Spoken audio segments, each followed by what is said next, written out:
And hello, welcome back to Solo Playthroughs. We are going to Farmingdale again today, which I looked it up is not for sure in Indiana, so I made that up in my last video. But wherever it is, Farmingdale is a fun place to be. This game keeps just getting better for me.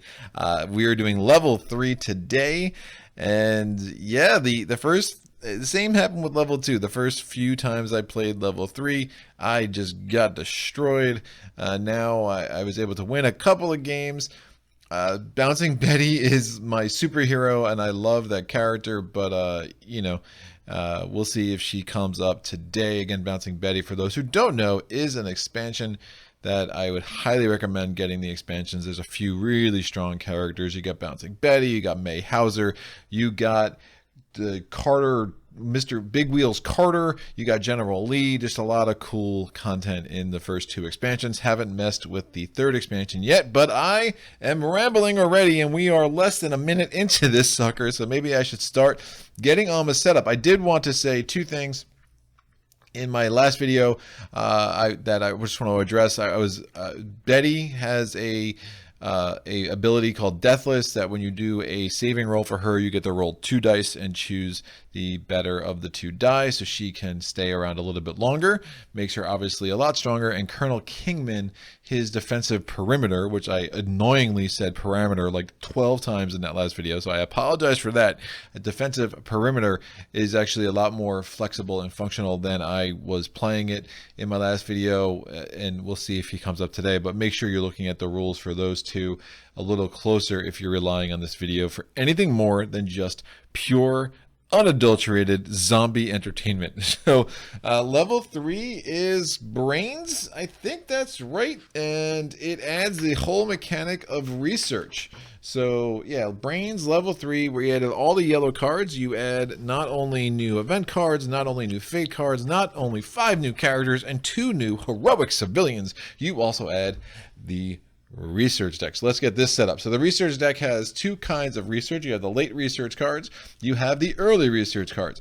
In a solo game, for a standard solo game, we will only need 4 of these, and they give you a ton. That's nuts how many cards they give you for how many cards you use. The replayability and variability from game to game in this game is incredible. I mean, I seriously, all right. I was going to get to this at some point, so we're just going to make a long intro. If you want to get the gameplay, just click forward. But here's the deal. I don't know why anyone would play Crusoe. Gets so much love, right? It gets so much love. This game has totally destroyed Crusoe for me, because if it gives you that limited action, resource management feel that you need, and it's so much better. It's so much more engrossing. Every part of this game is just so incredible. I just do not understand why it does not get more love than it gets. It's just amazing. That's it. I know I'm gushing over this game a little bit, maybe too much, but it's a very, very cool game, and I'm super psyched to have it and be able to play it from time to time. And again, if you're looking for that resource management, limited action kind of thing, I strongly recommend picking this game up. I mean, it does it for me. It killed Crusoe.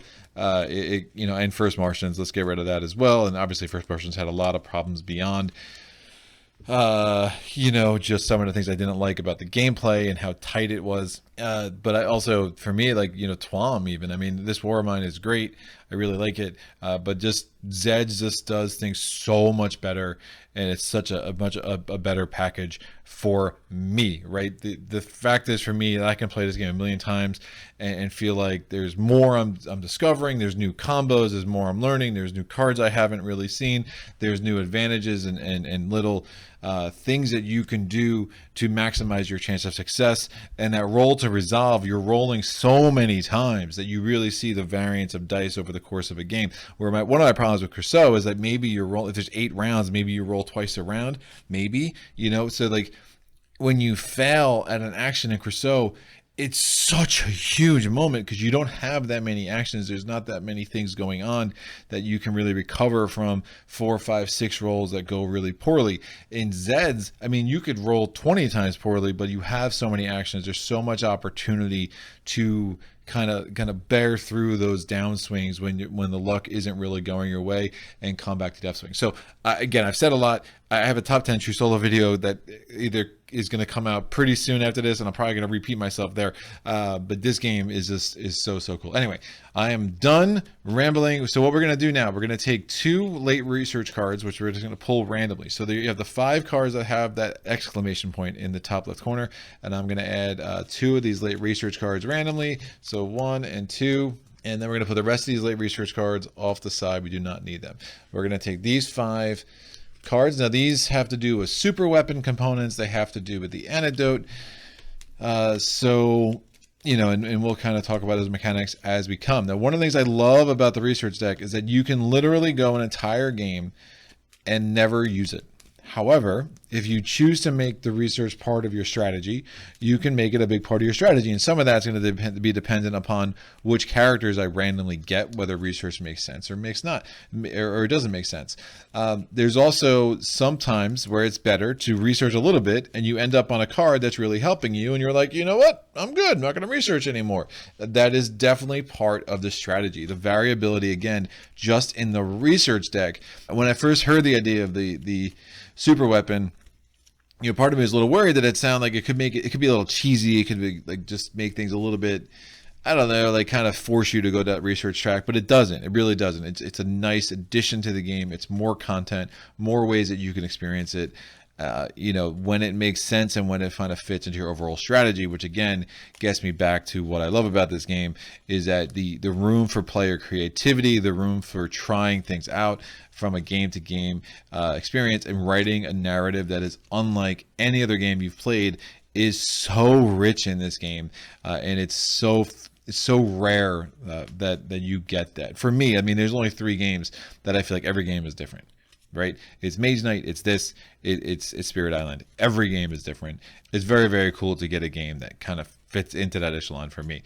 Right? So anyways, I have the early research cards. I'm going to take these top 4. Again, in the solo game, you're only adding 4. And you're going to add them to the late research deck. And then we have the DPC Commission. This card sets up in the research discard pile, and you can begin researching the cure for Zeds. As ground zero for the outbreak of the zombie epidemic disease, downtown Farmingdale's prestigious High School of the Sciences Laboratory was quickly annexed by the Department of Plague Control as a field station dedicated to combating the scourge and finding an antidote. Next research 3, 4, 5, and 6, and you can only take that action. So as an action, you can do a research action, but you can only do that if you have a hero in the laboratory, and only a few heroes, they have to be science heroes, can actually end up there at all. So we might research, we might not. Let's see. But we have our research deck set up. Let me go get the event deck set up. So again, we've added some extra cards, and now we have 5 potential ending cards. So I'm going to shuffle these up. I'm going to do what I do. We're going to use a little bit of dice rolling to randomize here. So I rolled a 4, so that is going to be our ending card. I will put that right there. Kind of adjust things over to the side over here. Bam. Cool. So one of the things that I was happy to see, because I was worried when I saw that level 1 to level 2 went from 20 to 27 cards, I was like, oh my gosh. It's like, what are we gonna have, like 35 cards on level 3, 40 on level 4?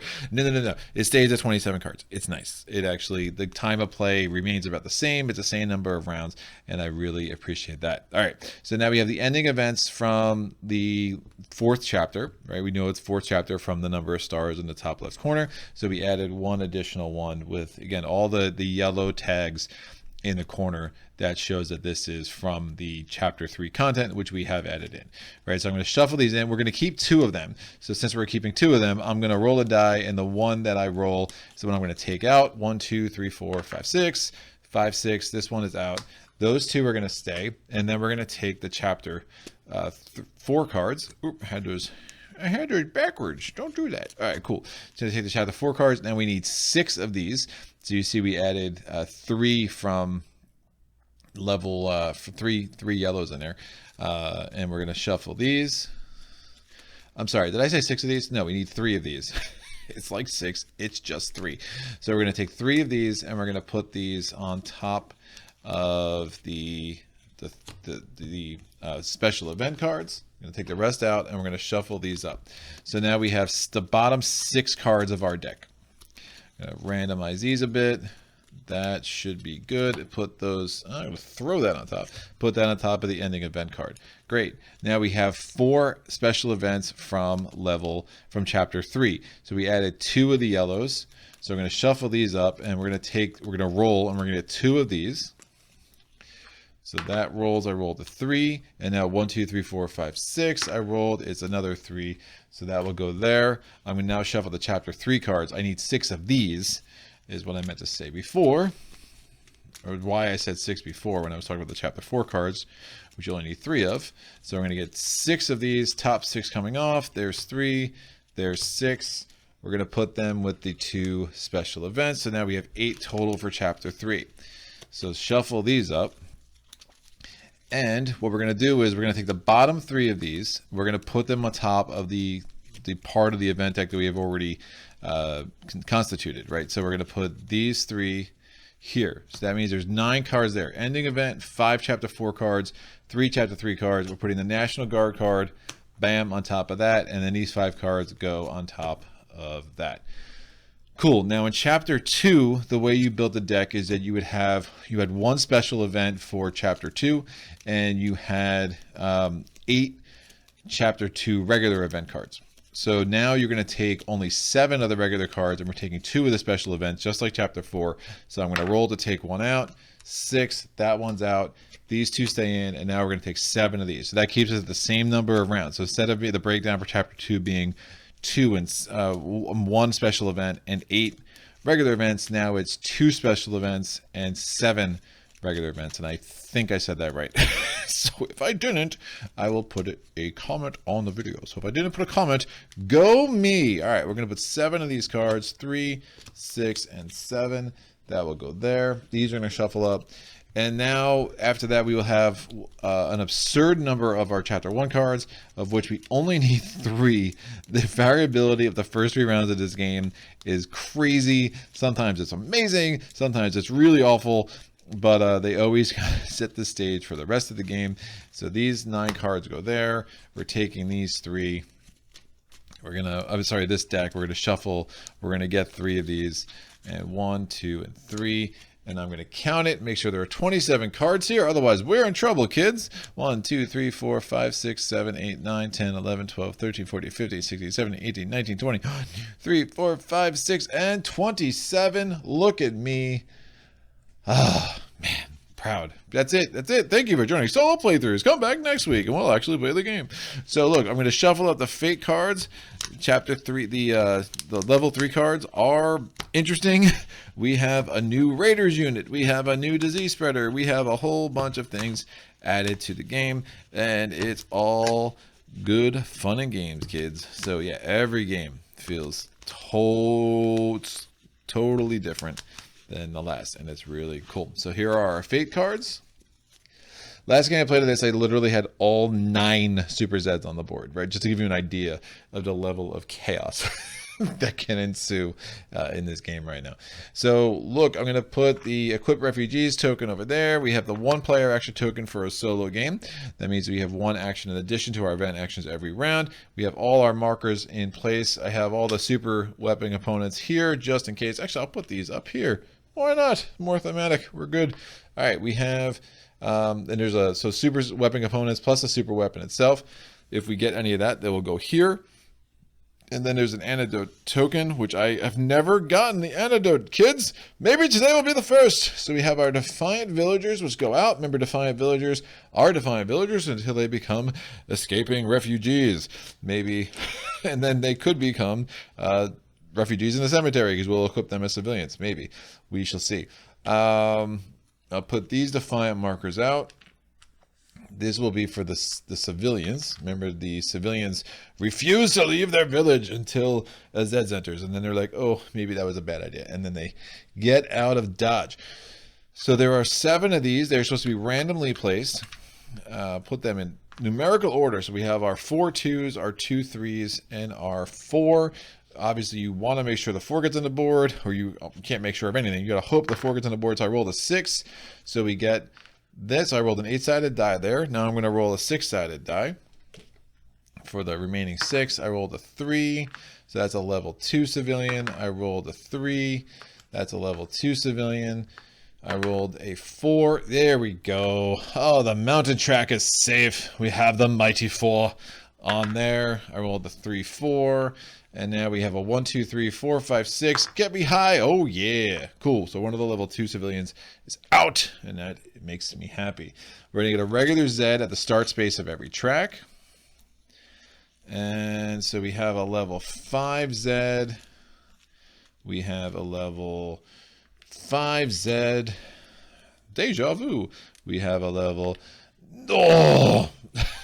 A level 9 Zed. Of course, it's on the track with the level 4 civilians. So I'm going to try to protect them. We'll see how I can do that. That's a little brutal. And then we have a level 6 Zeds in the highway track. So none of the easy guys coming out for us early. There are a couple. There's like a 2, a couple of 3s as far as the Zeds go.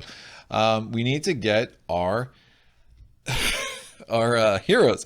So let me get the heroic civilians first. So there are now 2 additional added. So there's a total of 9 heroic civilians. If you have the checkmates too, again, which is an expansion content, they were in my last game. We will see if they return to have a repeat performance because they were awesome.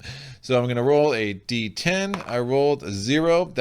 There's only 9. Come on. I rolled a 5. So we get the VFW Local 12. And man, do I love them. Heroic civilians. Now again, I'm going to change out. I realize having the whole card on the board just wasn't necessary. We're just going to have the artwork because you can't really read those words anyway, the way my setup is. So VFW Local 12, Heroic Civilians, they have a strength of a 3 on the one side. Their weakened side is a strength of a 2. They are armed and ready. Their first gunfire attack each turn costs 0 ammo, and I love that. It still costs an action. Combat experience, it ignores retreats, forcing Zed to retreats instead. You can keep the VFW alive all game. That is a massive ability in late game to make sure that even if the VFW can die as part of a combat with the Zeds, but they will still force retreat before they are taken off the board. Very, very, very cool ability. And again, some of my favorite heroic civilians. They are even from level 1, but they're awesome. All right, cool. So what do we need now? I need 4 heroes.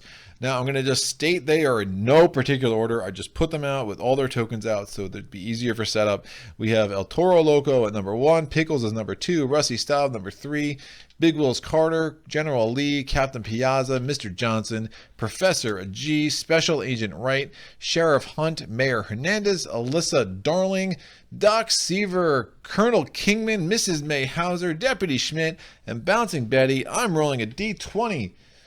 Where are we going to get? So there's 17 total. I rolled an 8. So the first hero coming down is Professor G. We are doing some research, kids. She is the best for research. She is a science ability, so we can get her in the laboratory to do some research actions. So she'll also be moved into the hospital offices. I don't use the hospital offices very much. The one time I do is if I have Doc Seaver, because his healing ability every turn is really sick. But yeah, so she obviously is not much of a fighter. Her strength is a 2 or a 1 if she's on the weakened side, so obviously not great.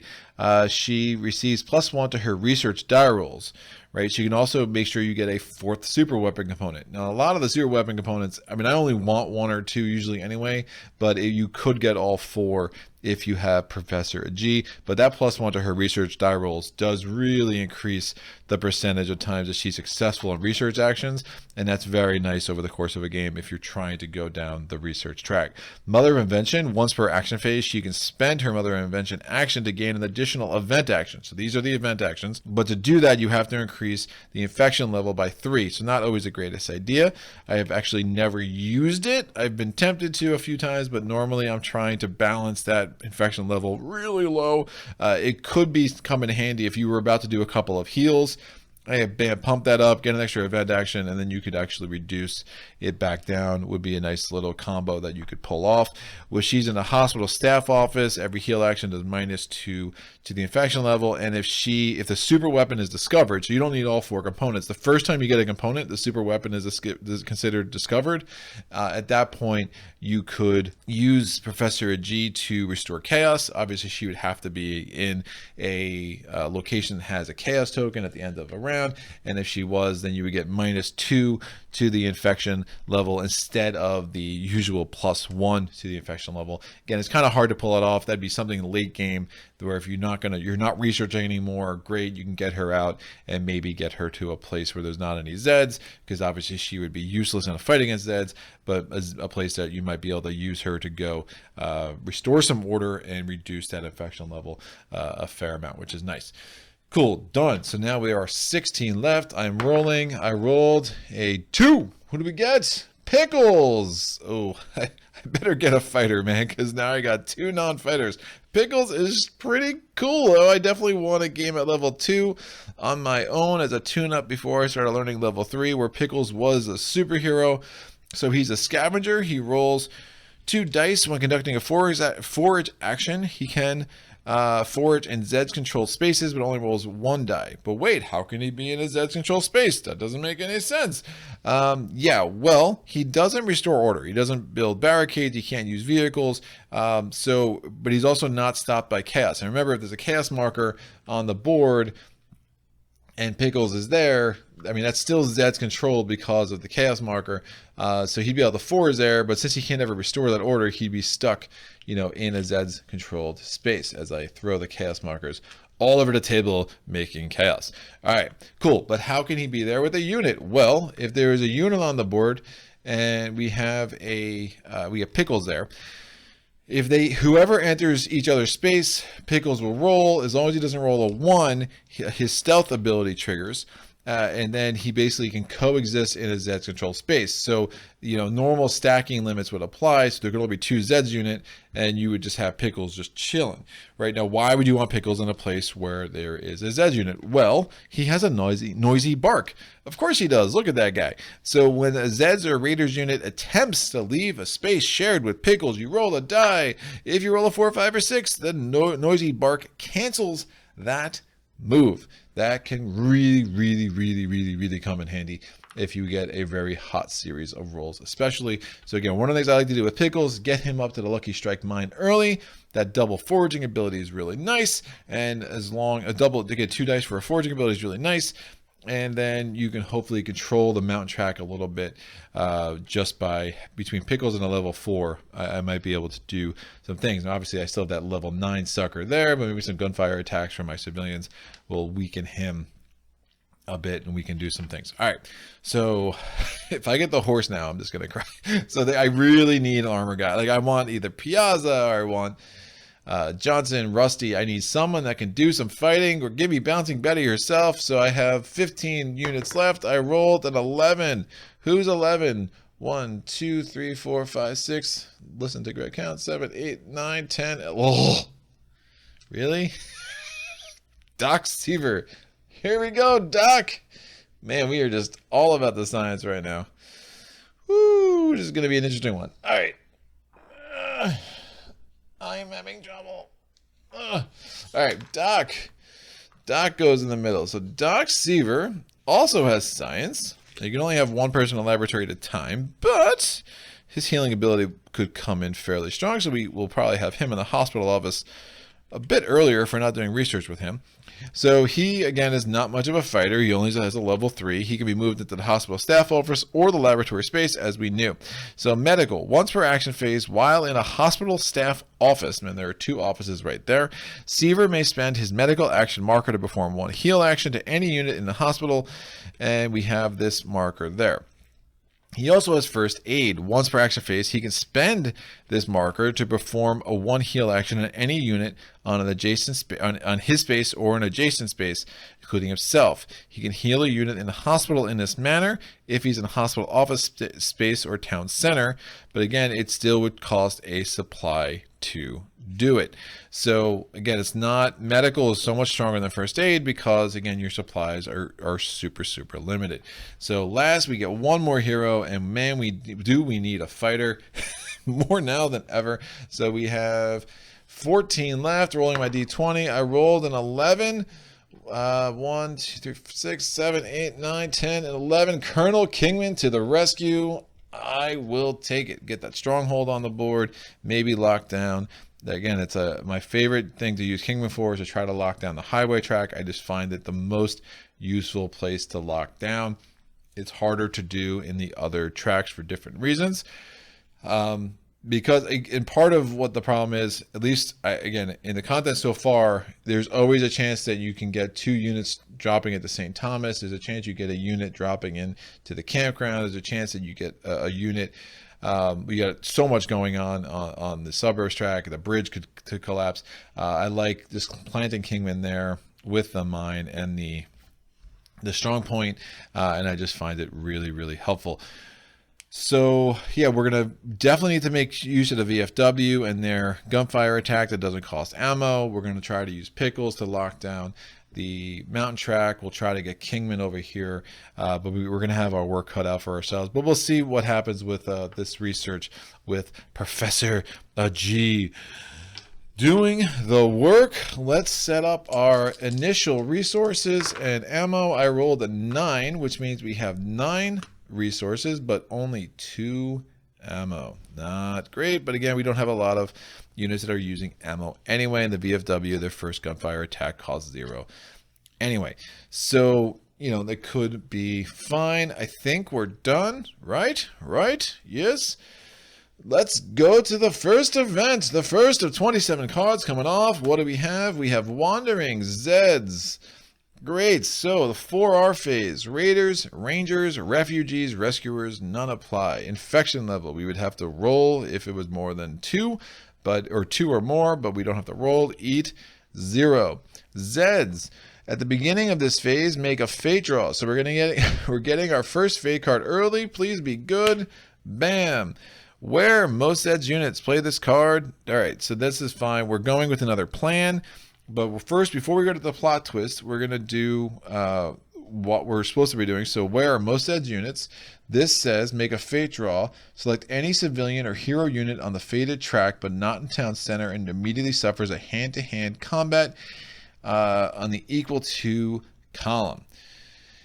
Interesting. So why don't I choose this dude? It'll be a good way to get rid of that Defiant marker, which sometimes going to be a giant pain. So we're going to do a hand-to-hand combat on this. So I can choose, again, most Zeds units. They all have 1. So we get to choose. I'm going to choose this one. The Defiant marker goes away because he's suffering a hand-to-hand combat. It's going to be on the equal to column. It becomes human advantage because of the terrain shift, but the infection level does go up. So it's a normal hand-to-hand.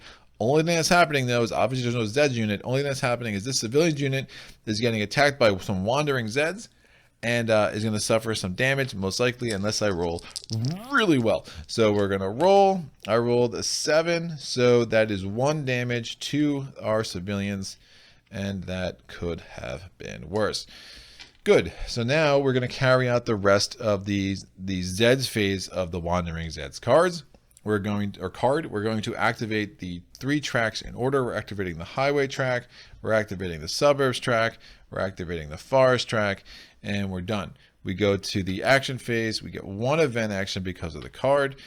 And I think, all right, my bad, the plot twist. I already kind of ruled it out of my head. So again, plot twist, played it. So this should have been done before I did the activations. Designate each unit in a refugee camp, if any, and you would have to roll. There are no units in a refugee camp, so we can just discard that card off to the side.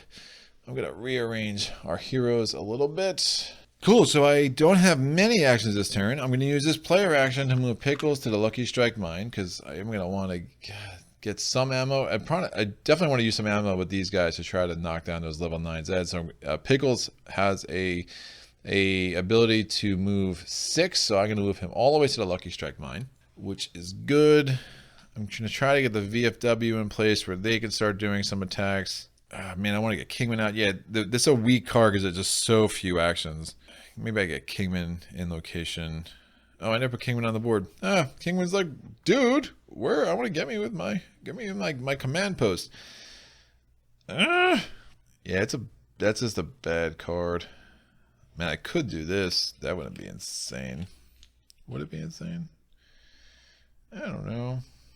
I don't know. I don't use it often, but I think it makes a little bit of sense here.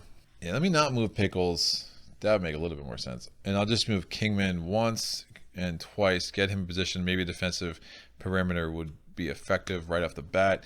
I want him in position where we could actually get some other things done too. I will use Mother of Invention. We'll get this up 3, and then we're going to, with my third action, I'm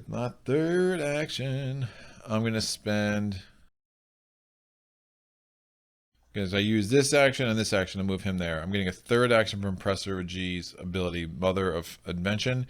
And with my third action, I will move her into the laboratory because we are going to want to start researching next turn if we're going to have any chance of getting far into that deck quickly. Because getting the quicker you can do it, the more useful it is. And I want a Kingman there so I can potentially do that defensive perimeter. Obviously, I rolled like garbage last time I played this game with that, but I'm hopeful. I'm hopeful, kids, that today will be different. All right, so that event card is done. We go to housekeeping phase. I'm going to flip this. I'm going to flip this. And now we're going to go to the event card. Bam. Fortune favors the prepared. We have Raiders, Refugees. I'm sorry, Raiders, Rangers, Refugees, Rescuers in the far R phase. If we had any Refugees units on the board, we don't. We still have some Defiant Villagers. Then one of them would be able to move. The same on the last event card. But again, all of our Refugees our Villagers are still Defiant. And that is that. We are going to do our Infection phase. I have to roll. I need higher than a 4. I rolled a 3. Interesting. So that goes down. Sometimes the fake cards help you. So do a fake card. We're adding a Zeds unit to a village where we're doing it in the suburbs. Yikes. So we get a regular Zeds unit. It is going to the suburbs. Now there are, one of the things I also was doing wrong last time. I don't know if it actually, I might not have actually made, I had the understanding of the rule wrong. I'm not sure if it actually played out. So once you have chaos markers in play, you either put the Zeds unit when you're adding a Zeds unit because of an outbreak, right? Because this is outbreak through the infection phase. You have to put the Zeds unit either in the closest space to the town center with a chaos marker, or if there are no chaos markers, the closest village. I think I was doing whatever space was closer out of those two. It's like, no. If there's a chaos marker down here, it would go in Farmingdale University instead of the closest village. In this case, however, since there are no chaos markers, we only care about the closest village, and that would put us right into Beauville. And these poor level 2 civilians are just getting battered up, kids, and it's not great for them. So we have another. So we went from 4 down to 1. Infection level goes up because we have a hand-to-hand combat initiated by the placement of this level 4 Zeds unit. It's going to be Zeds times 2. Terrain shift applies from Beauville, so it gets us to Zeds advantage. We are rolling. I rolled a 5. Not great. It's 1 damage to the unit, 3 damage to the civilians. They are dead. I'm not doing a saving roll. Saving rolls are optional. Now that you have a Zed unit controlling this space, we get a chaos marker, and these Defiant Villagers become fleeing refugees. They flip and move 1 step closer to town center. Great. That's done. So definitely need to take care of them. I think the VFW would be suited for that, but I'll tell you what, this one action chapter 1 cards are garbage.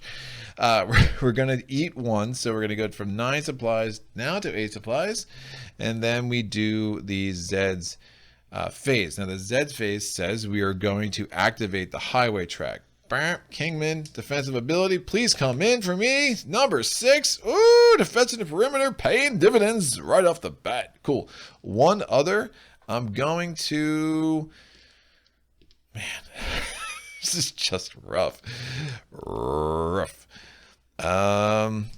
Yeah, I think I'll do the suburbs. I like this cushion there and there. I don't have a lot of actions. I don't have a lot of ammo. I'm not really set up to do much else here. So I'm going to move on the suburbs track. That is going to cause that to raise. This comes off. We're doing a Zed's advantage. It becomes an equal to because of the terrain shift. I'm rolling. Please give me a 12 or an 8. 8 is fine. 2 damage to the Zed's unit.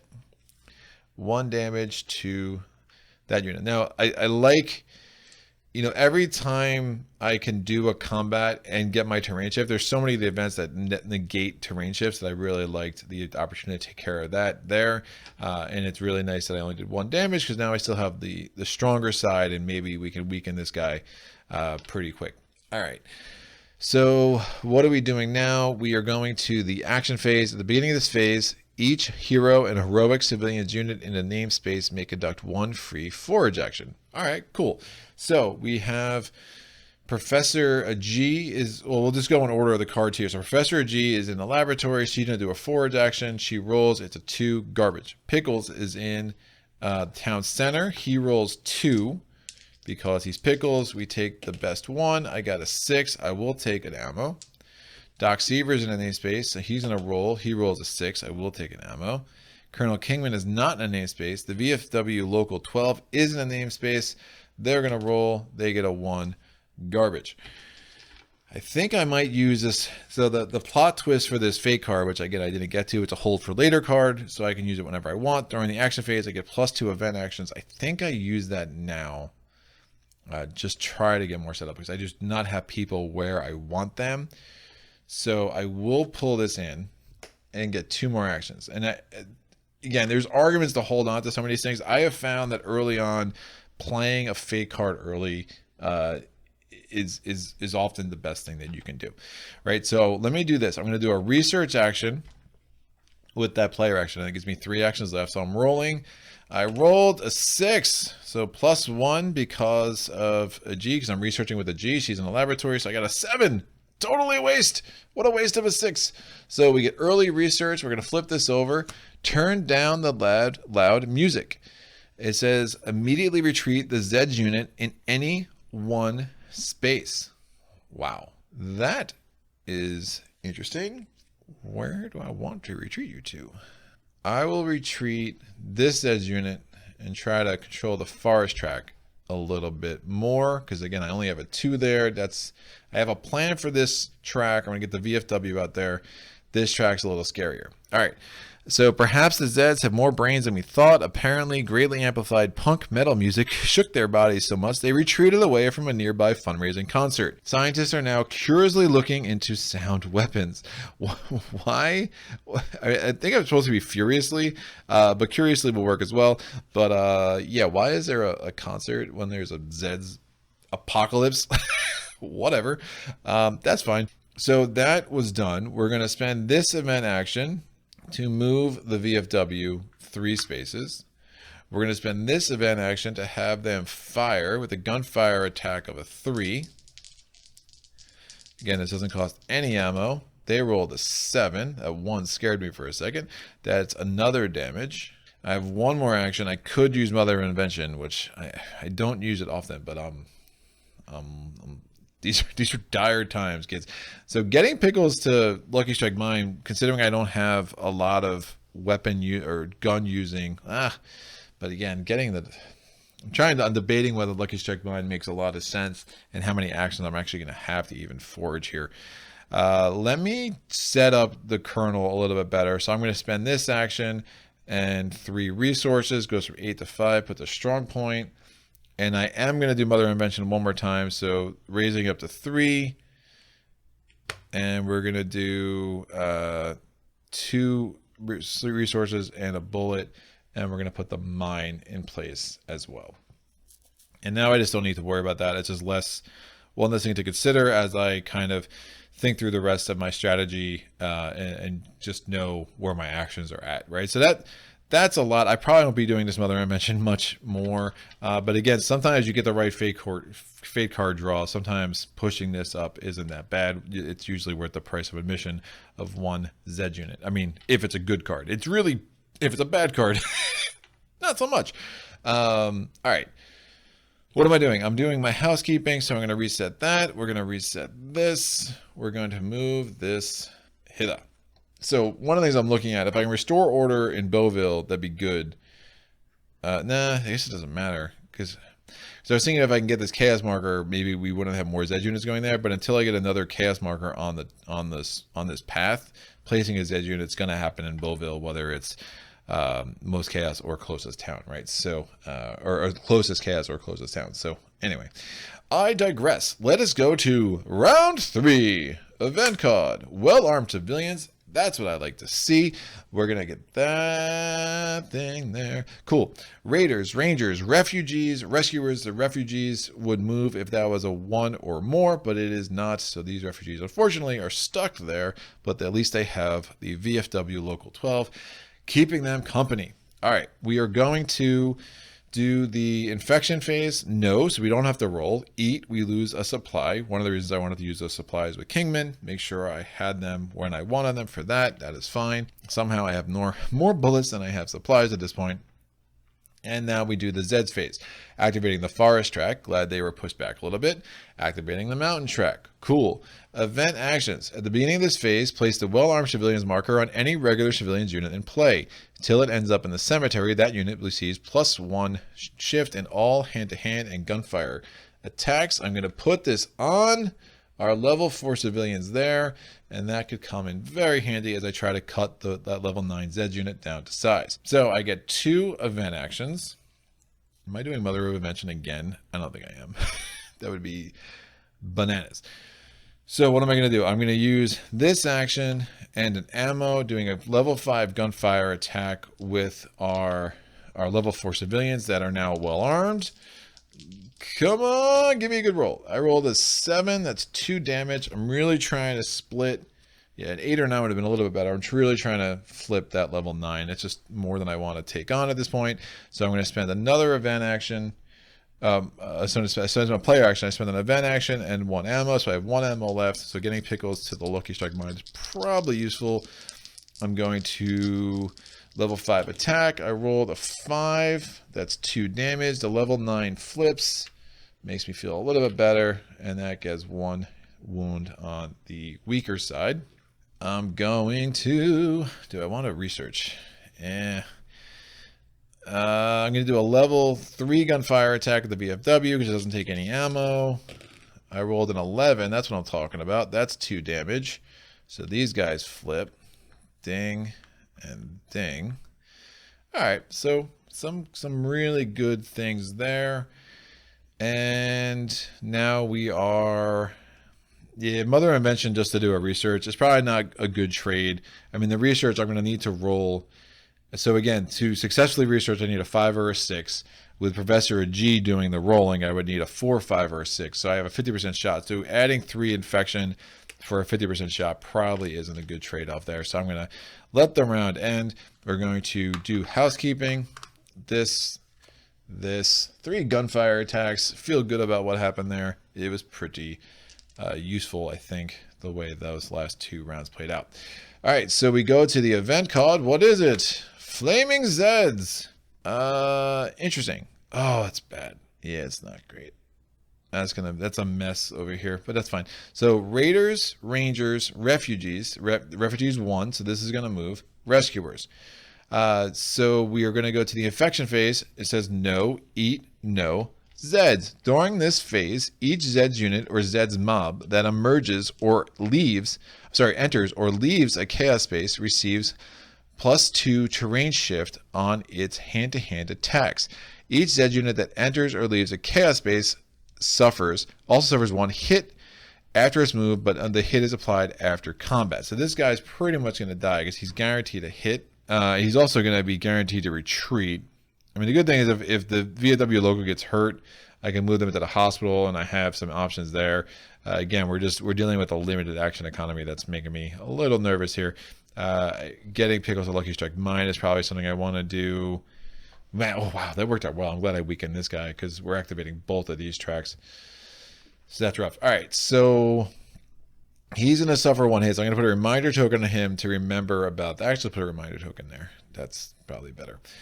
Cool. So activating the mountain track. So he's not leaving a chaos space. This Zed unit is not leaving a chaos space. It's not entering a chaos space. We don't have to worry about the terrain shift. So it's not. So the flaming Zed isn't going to apply to him. It's only applying to this unit on the next attack here.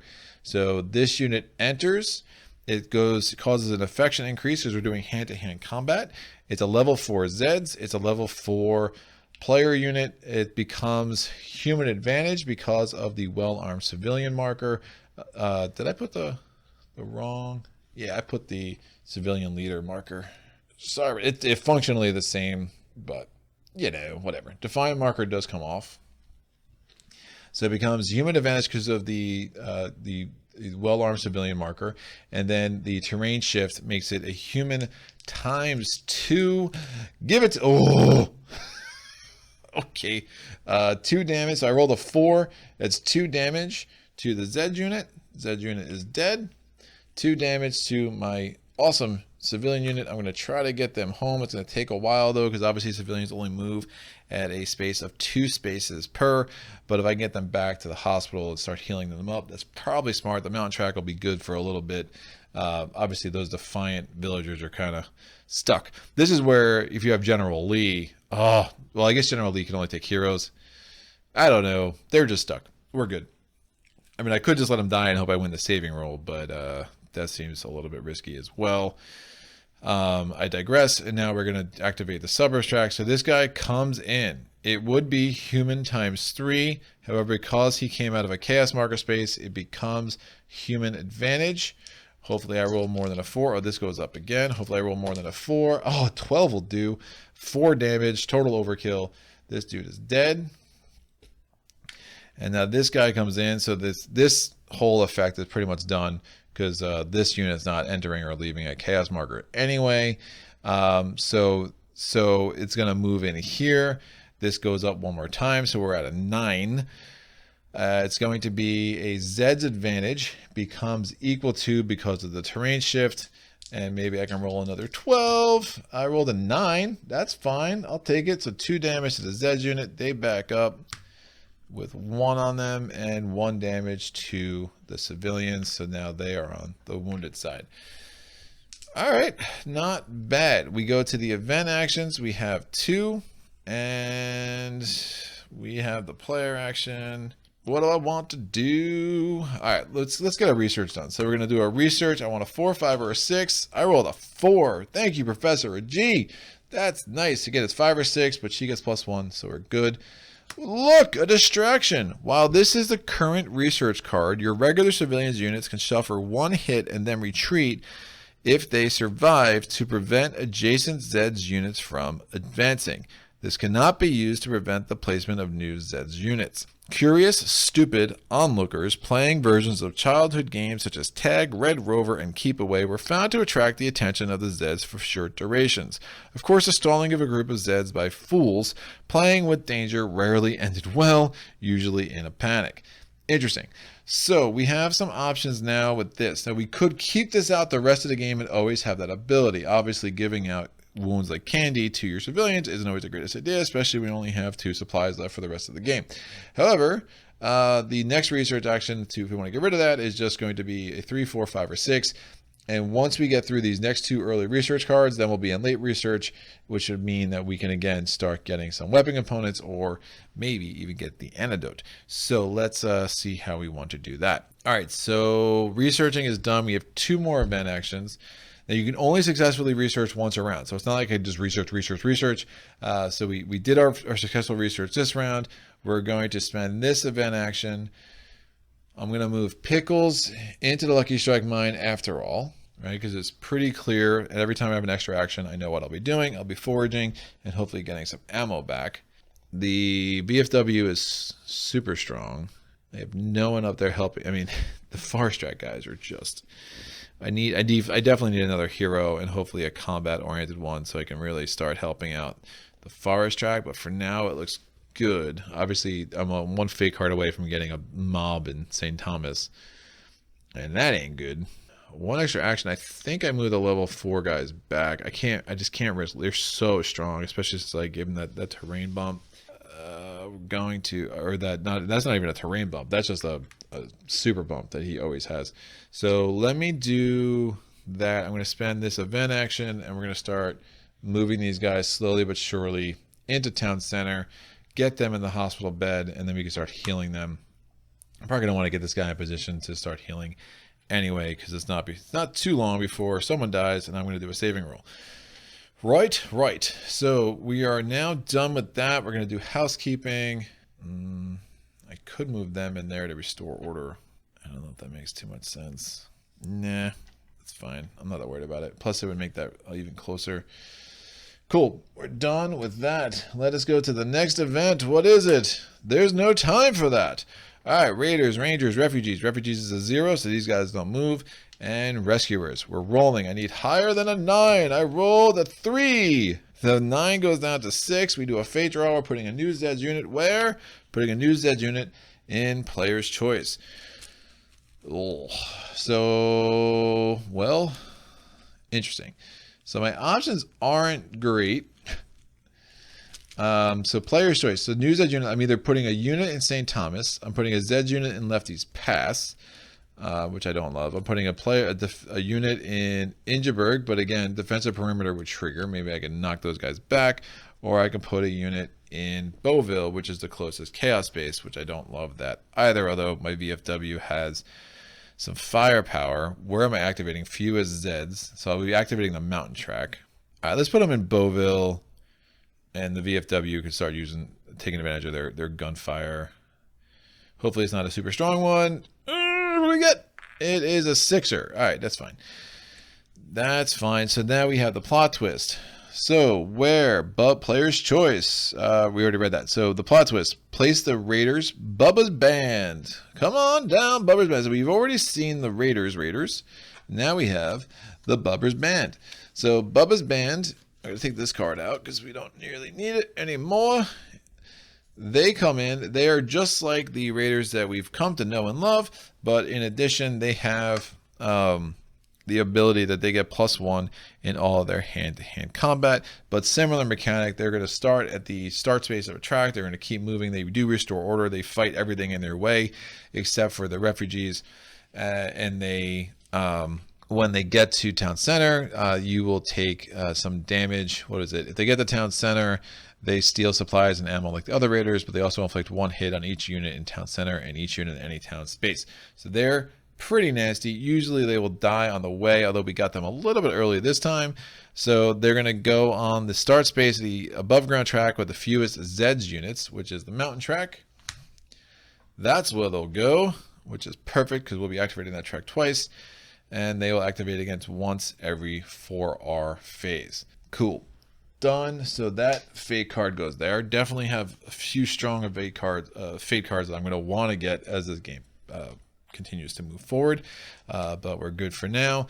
So that was the infection phase. We go to the eat phase. I eat 2. We go to the Zeds phase. Fewest Zeds activates twice. There are no Zeds on the mountain track, so that is the place with the fewest Zeds. The first activation, what are we doing? We're adding a Zeds unit. The second activation, we're going to move that unit up. And the nice thing about the way that works out, again, it's like this movie that just unfolds every time. It's always different. We're basically going to start beating them up with Bubba, and Bubba will start taking some damage too, which is good because we do want them to die before they reach town center for sure. All right, action phase. At the beginning of this phase, flip over all of the player action markers to show their exhausted side, but we do get 3 event actions, so it's just we have 3 actions this turn. That's a much worse effect if you're playing multiplayer, because again, if you're relying on 3 or 4 actions from multiple players, well, guess what? Now you're just down to the 3 event actions. But obviously in a solo game, we often only get 3 event actions, or 3 actions anyway. What am I going to do? I'm going to fire a gun with the VFW. It's a gunfire attack of a 3. It does not take an ammo because the VFW is amazing. I rolled a 3, which is garbage. Yikes. I don't think there's much else I can do there. I mean, it's just bad. It's just bad. That's fine. Yeah, VFW always wins. It'll be a Zeds × 2. I'd have to roll really bad for that to matter too much. I think I just kind of let that ride, and we'll deal with it as it unfolds. I have 2 more actions. Do I try to research? All right, so look at distraction could actually come in handy. Oh, it only has to be regular civilians. So I can't even do that with the VFW. So I was thinking if I use look at distraction, then I could just take a hit and have them retreat, and that can't move is canceled. But that, yeah, that's not going to work. That is a strategy I might use with those defiance though. I wouldn't want to use it here. I'm going to want to start getting Kingman more involved. All right, so terrible gunfire attack. That's fine. 3 is like at that cusp where you know it could start going bad. I would never do a gunfire attack of 2 or less. It's just a complete waste of actions. Do I want to research? That's interesting. Yeah, I'm not sure how much I want to delay this research either. I mean, look at distraction is nice, but again, this guy's still 2 back, so I wouldn't even be able to do that until 2 more activations of the forest track, and that could be a while. Again, there's so much variability from game to game. So I think I use 1 action to keep moving these well-armed civilians closer to home. Tempted to forage. Not using a lot of gunfire anyway, though. Do I forage or do I research? Let's research. Researching, I need a 3, 4, 5, or 6. Again, it's 4, 5, or 6, but a G gets +1 to her rolls. I rolled a 3. I told you, man, she comes in used. That's twice my research was successful only because of her ability. And we get pamphlets distributed. Heal up to 2 civilian units by 1. So that is heroic or regular. By 1 hit each with normal. These pamphlets are really awesome. With normal, what is this? Infection decrease. So I'm going to heal that unit 1. That's nice. And that goes down. Do I have it? Yes. And oh, that's really nice. I get to heal that one. That's sick. And that goes down. Cool. So when veteran reporters from the Clarion Courier went to the lab for a story, they realized that there was something they could do to really help, and that was to get the word out and help people prepare. Nice. So I still have 1 more early research card. And you notice this doesn't have a continuing effect. So I said, look, what a distraction. Thank you, but no thank you. And I'm happy with that. That was actually getting these guys back to full strength was pretty nice. So that research action is done. I have 1 more event action. So getting those guys back home is less of an issue than it was with. So that last action, I fired a bullet, I moved, and I researched. No, that was my last action, right? Yeah. So I just forgot to move that down. Cool. So we're done. I always wish this was like a free research action, but that would be pretty sick if it was. So I did my 3 actions. I moved those guys. I researched. I fired a very unsuccessful bullet, and that is good. We're going to go to the next round. What do we got? This goes away. Next event. Remember, 2 of these events in chapter 2 are special events, so we are due for 1. It's not that. Ooh, toxic Zeds are a little bit gross. So Raiders, Rangers, Refugees 1. So we move that guy. Rescuers, we're rolling. We need higher than a 4. I rolled a 7. Eating, I have no more supplies, so I have to apply. It says eat 1. I have to apply 1 wound to 1 of my units. Defiant stays in place though. Man, those guys are so toast up there. Yeah, I'll apply that to that. That is fine. Yeah, I wish if I had the mayor in here, it'd be nice so I can move 2 and actually get into the hospital, and then I can start healing. Just give it to that guy just for extra healing. But I think that makes more sense to where it is. If I had more supplies, I would put up stronghold. I would put up barricade. Barricades are so big. I don't know if I'm gonna really have the supplies to ever do them though, but that's fine. Yeah, so eat 1, I had to do a damage. Zeds are activating twice on the highway track. All right, so this is one of the weird times where you're adding a Zeds unit, the beginning of the action phase and not the Zeds phase. So that's fine. So we're gonna activate this track. So defensive perimeter. Can I do it? Yes, I cancel the first activation. Activating again. Come on, Kingman. No, roll a 4. Great. So again, it's 5 or 6 for defensive perimeter to work. This comes in. Infection level goes up. Defiant marker goes away. What do we have? We have a Zeds times 3. It becomes Zeds times 2 because of this terrain shift. With these weenie little level 2 units, I rolled a 5. That 3 damage. And I retreat. 0 damage to the Zeds. These defiant villagers become fleeing refugees, and we get ourselves a chaos marker in Ingeborg. Okay, that will do. Oh, my bad. So raiders, we have raiders on the board now. So the raiders would have gone first in the 4R phase. Totally my fault. Just totally forgot they were there. And so that would increase the infection because raiders do increase infection. Now, I did roll way more than a 4, so one of them mattered for the infection phase.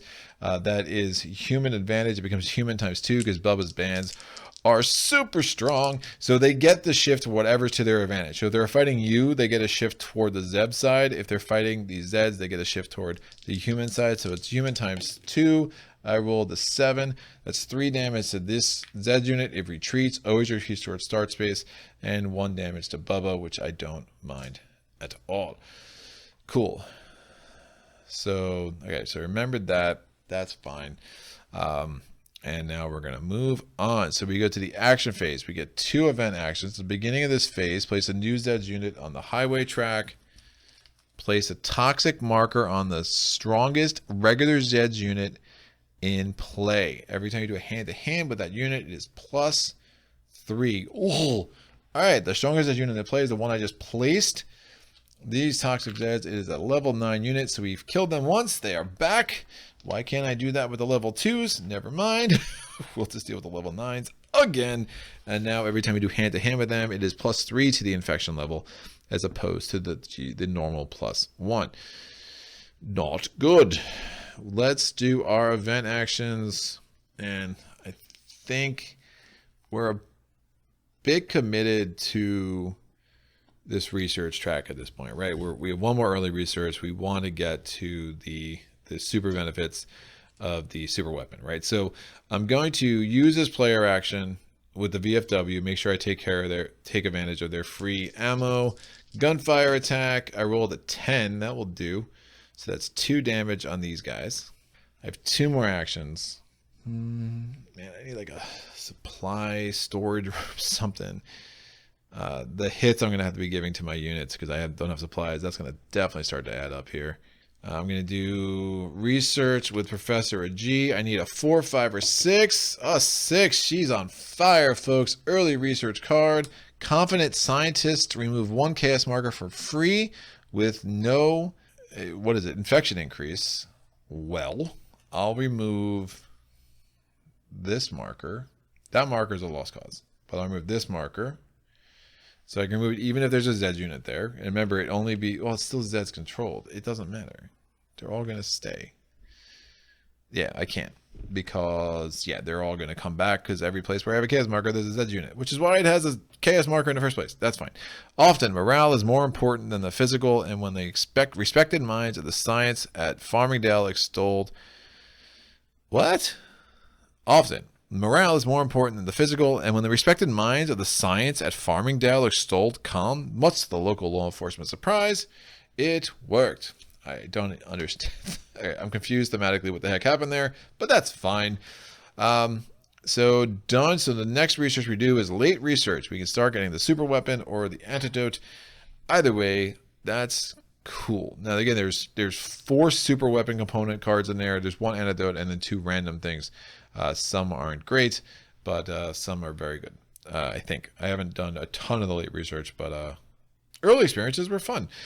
So I have 1 more action. With that last action, I think it makes sense to forage with Pickles. Again, he's not in a Zed's control space. He's going to roll 2 dice. He rolls a 3 and a 4. I can take the stronger die, and that's going to give me a 1 ammo. So some of the cool, like there's some of these like research cards, some will give you a +1 to your forage rolls. One of them like allows you to just put like damage on an adjacent like unit. When I got that one once, and I was like, I'll leave that up for the rest of the game. That's nice, thank you very much. So yeah, some of them can be really help define your strategy a lot here. So that is that. So I researched, I foraged once, got an ammo, and I did my free gunfire attack, and that was highly effective. So that is going to move on. Now, why I want to get more ammo is I'm hoping that I can start taking care of these Zeds with ammo between, if I could start firing up some ammo with Kingman here. I could have moved those guys. That's fine. That should be pretty safe. Thinking about how I might have wanted to do that. Getting refugees into the camp, a lot of times I'll just exchange them with the equipped refugees when I'm low on supplies, and then I'll just have basically fodder for wounds. Yes, my epilogue isn't as good, but survival is the name of the game. Event card. Bam! That's what I'm talking about. Hero arrives. So, raiders. We do have a raider. They're going to keep moving forward. They are just totally going to ignore the villagers because, I don't know, the raiders are nice to the villagers. They just don't deal with them. Yeah, so they don't worry about the villagers at all, so that's fine. So the raiders went. Rangers. We don't have the rangers on the board. Refugees. 2. So I get to move both of these, and you have to move both of them if you can. So I can't choose to not have them enter town center because I don't want the infection increase. No, you have to move 2. So 1, 2, infection level goes up. Those guys go into the refugee camp. Fine. We have 1 people who made it wee all the way home. Infection phase. I have to roll the die. I need higher than a 7. I rolled a 4, so that goes down to a 3. We're getting a regular Zeds unit because it's not an unchecked outbreak. Regular Zeds units going where? In the suburbs. Oh, that changes some things. It's really bad. So we're getting a regular Zeds unit in the suburbs. Where it's going to go? It's going to go in the place with a chaos marker close to the town center, and it is a level 5. So that unit that Zeds mob just got really nasty. And they're going to activate 2. Of course they are, and that's not great. So the plot twist is cooler heads prevail. Play to negate any future play discard event or reroll any die or 2 die outcome that includes a 1. Reroll both dice when applicable. Or applicable, however you prefer to say it. So that is the infection phase. We now go to the eat phase. I need higher than a 1 because I do have a refugee unit in the camp. I rolled a 4. That's fine. Zeds. Zeds are activating on the forest track. That's 1. Zeds are activating on the suburbs track. Not as fun. So this is going to move in. It's 11 to a 3. Infection level goes up. It is a Zeds times 3. Becomes Zeds. Nope, it stays as Zeds times 3. Really? Yikes. This could be really bad. Okay, let's hope it's not. Rolling. I rolled a 10. That's better. So 1 damage. That flips this unit at least. Remember, even though the Zeds technically won, the VFW local is like, I don't play that. You go back to your home. And 2 damage to the VFW local. That is a massive roll for me. I can bring them back to the hospital, start healing them up with the doc, the good doctor who's just kind of waiting for a job because he has taken no actions yet this game. And that is good. So suburbs track still has to finish activation. So this goes in. This goes up. It is a Zeds. It's an equal to. It's a human advantage because of the terrain shift. We're rolling. Bam. Oh, well, can't always roll well. That becomes a 1 damage. So the 1 hit there becomes a 2. These villagers become fleeing refugees. This guy takes 3 hits. I will do a saving roll for my civilians. I was unsuccessful. They will join their friends in the cemetery, and that is unfortunate. So I know I'm going to get one of those things that's going to remove all hit markers from Zeds units, and that's just going to be what it be. All right, so I have finished activating everything on the suburbs track. We do get a chaos marker that goes here. Now you have to activate the highways track. What are we gonna do? Come on, defensive perimeter. No, I rolled a 4. So unsuccessful. So this enters this space. The mine triggers before we do hand-to-hand combat. So infection level will stay right there for now. Mine triggers is a gunfire attack of a 7. I rolled a 7, so that's 3 damage. The mine now becomes on the lower level, which is a 4. Now we're doing hand-to-hand combat. I'm going to do it with the oneer. I'm using them as just as a shield. Hand-to-hand combat triggers, so infection level goes to a 6. It is a Zeds times 3 because it's a 3 to a 1. However, we're going up to equal to because of the stronghold. So that the strong point, so that becomes a terrain shift of a 3. Another thing, the strong point never, again, can never get destroyed, unlike normal barricades. So we're fighting at the equal to. I rolled a 7. That's 2 damage to the Zeds unit. They retreat back to from whence they came. 2 damage to this unit. I'm not doing a saving roll. We're just going to put them in the cemetery where they belong. Then this guy activates as well. All right, so we have activated everything where we need to. We go to the event actions. We get 2 event actions. And at the beginning of this phase, place a new random available hero unit in either town center or any start space. Now we have 13 units left over there, so I'm going to roll D20. I rolled number 1, El Toro Loco. Come on down. This is pretty much exactly the unit that I needed. I can put him in town center or any start space. Bam. So his gunfire attacks are garbage, but I don't have that much ammo anyway. But he can definitely do some damage, and I love his ability for Bull's Charge, so we will get to that as we go. All right, nice. Now, the Cooler Heads Prevail is nice. I like to use this to cancel the Zeds mob in St. Thomas, so we'll see if I can't hold on to that until that comes up. I just find that card especially brutal, and the Forest Track's giving us no problem, so a card like that could really swing a game if you're not careful.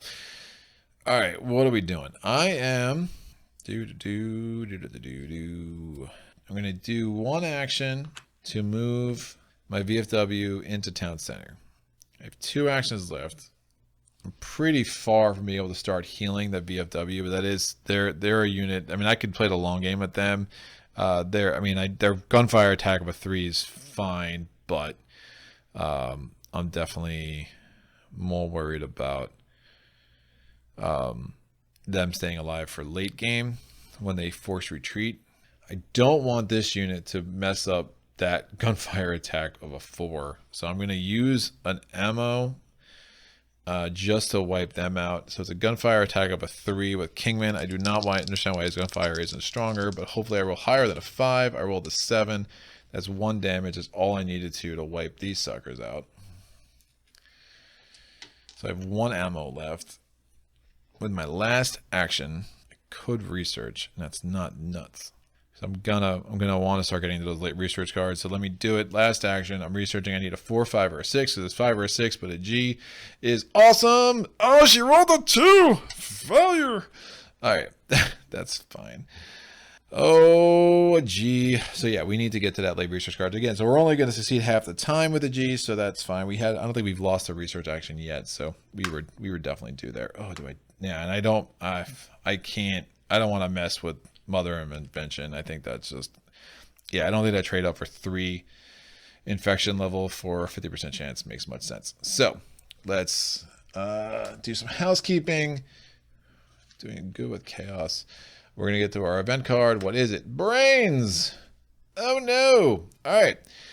So we are doing a couple of things. Conduct this special turn only. We're going to increase the infection level by 3. And we're activating every track. If it wins an attack, then it will keep moving. We're activating the suburbs track. These guys move here. These guys move here. They devour the refugees, so that goes up. We get a chaos marker now in Farmingdale University, because again, it's a namespace that is now Zeds controlled. Our first refugee casualty, sadness abounds. This guy is going to go here. Infection level goes up. This defiant marker goes away. It is a Zeds times 2, becomes a Zeds advantage because of the terrain shift in St. Thomas. Bam, I rolled a 9. That's a nice roll. So 2 damage to the Zeds unit, they back up. 2 damage to the civilians unit, they flip and get a damage on top of them. But since we won, we were able to fend off the brains from making that unit go too much closer. We're going to go here, we activate the mountain track. We go here, we activate the highway track. I'm going to roll for defensive perimeter. I rolled a 4, so unfortunately that dude will stay right there. Maybe we will do a gunfire attack on them and hopefully get them on the weakened side before we have to start fighting them with Kingman. I mean, Kingman's going to have a 4 shift, assuming terrain shift is allowed, because we get the 3 shift from the strong point and then the 1 shift from him naturally when he's defending. So we will have some options there. So we have activated every track. The brains card is done. So that is the first special event from chapter 2. Yeah, so we have 4 more cards in chapter 2, including 1 more special event. What is it? Utter chaos. Oh, this could be bad. This is definitely a game-changing card here.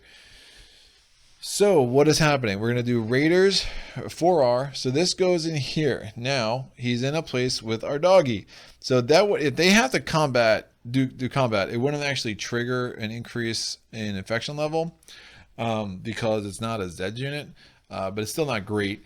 But we're going to do stealth because, again, the dog would just get wiped out. It'd be pretty bad. So we're doing stealth. I did not roll a 1, so they can coexist in the Lucky Strike mine because our dog is crafty. All right, so Raiders, Rangers, Refugees, Rescuers. We have to do the infection phase. I need higher than a 12. Yeah, good luck. I rolled a 10. That's a nice roll. Big roll. Get that infection level nice and low. Fate draw, putting a regular Zeds unit where? In the highway. Oh, I love this card. Grim Determination. That is a card to save for later. It's a very, very good one. I'm running out of room down here, but that's fine. We'll be good to go. That's a good problem to have because when people start dying, you're not running out of room. So Grim Determination at last stand is the event, is the plot twist. Hold for later. When a Zed unit attacks and wins, you can change the result of 1 hit to the attack of Zeds and the Zeds retreat. Where am I putting this? Oh, we're putting a lot of... Yikes, we're putting 6 chaos down. Oh, that's a bad card. That's a really bad card. That's a worse timing for... That's a really bad time for utter chaos. Yeah, we're going to have to start restoring order big time. All right. Oh. Okay, so I'm putting a new unit in a highway. Where is it going? It's going to Ingeborg. So now that Zed's mob is ridiculous with 15. Oh, man. I mean, it's crazy, but I might be doing the Grim Determination now. All right, so that was... I'm sorry, that was the infection phase. Eat. I can't eat enough. I have to take a damage on a unit. So I'm going to take 1 damage on this level 3 unit there. Zeds are activating on the forest track. So every Zed space that becomes... Every namespace that becomes Zed's controlled is going to get 2 chaos markers. I have 6 chaos markers left. The problem is we're activating the forest track, the suburbs track, and the mountain track. The Zeds are definitely going to take over these 2 namespaces. That's 4 chaos markers. So they take over there 2. That's 6 chaos markers. And that my margin is so tiny. I hate playing Grim Determination, but I think I have to. That's just a lot of chaos markers that I try to restore, which would be a lot of infection. All right, that's fine. So we're activating the forest track. This infection level goes up. It is Zeds times 3 becomes Zeds times 2 because of the terrain shift. Can I roll a 10 or 11 or 12? I rolled a 7. I'm playing Grim Determination because I do not want that to get 2 chaos markers because it would take me forever to get back up there. So I changed the result to 1 hit to Zeds and the Zeds retreat. That's a big card to play there, but I think I have to. Wowzer. All right, so I'm now activating the highway track, the suburbs track that gets 2 chaos markers in the bridge. Activating there. Now this was already Zed's control. This is already Zed's control, so I don't have to worry about adding the 2. So the 1 chaos marker there is sufficient. And then we activate the mountain track. This goes up. These guys flip to refugees. They go there. Again, the Raiders don't mess with them. And then that gets 2 chaos markers up and lefty pass, which is really rough. I got 3 event actions. I think I try to use El Toro Loco here. It's not great. It'd be Zed's advantage if I don't push them back. About a 50-50 there. So we're going to do a player action. El Toro Loco is going to do kamikaze there. So it's not a hand-to-hand yet. I have to roll a die. It's a bull's charge. 4, 5, or 6, please. I rolled a 4. Awesome. So the Zeds take 1 hit and retreat. He can do a gunfire attack of a 3 from there, which is interesting, but he can't take any further actions this turn anyway because he's in a place with chaos markers.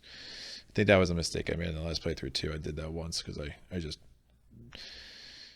had a moment, a senior moment. So that will start cleaning up that problem. I'm going to research with a G. I need a 4, 5, or 6. A 3. I'm going to research with a G again. I feel committed. Ah! I rolled a 3.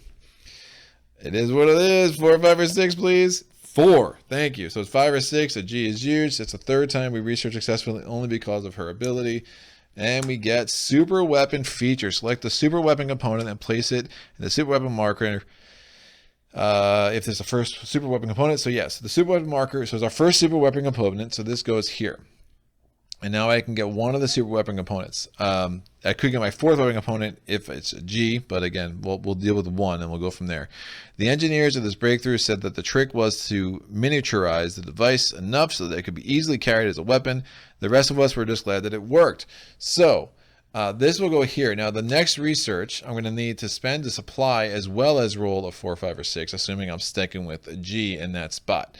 Now I have 4 options here. Some are better than others. They're all pretty interesting. And again, he's not going to be able to do anything for 2 rounds because of those stupid chaos markers. All right, so the 2 that have my attention at this point, well, let me go through all 4, and then I think that will make more sense. So let me get the level up rulebook, and we can read what these suckers do.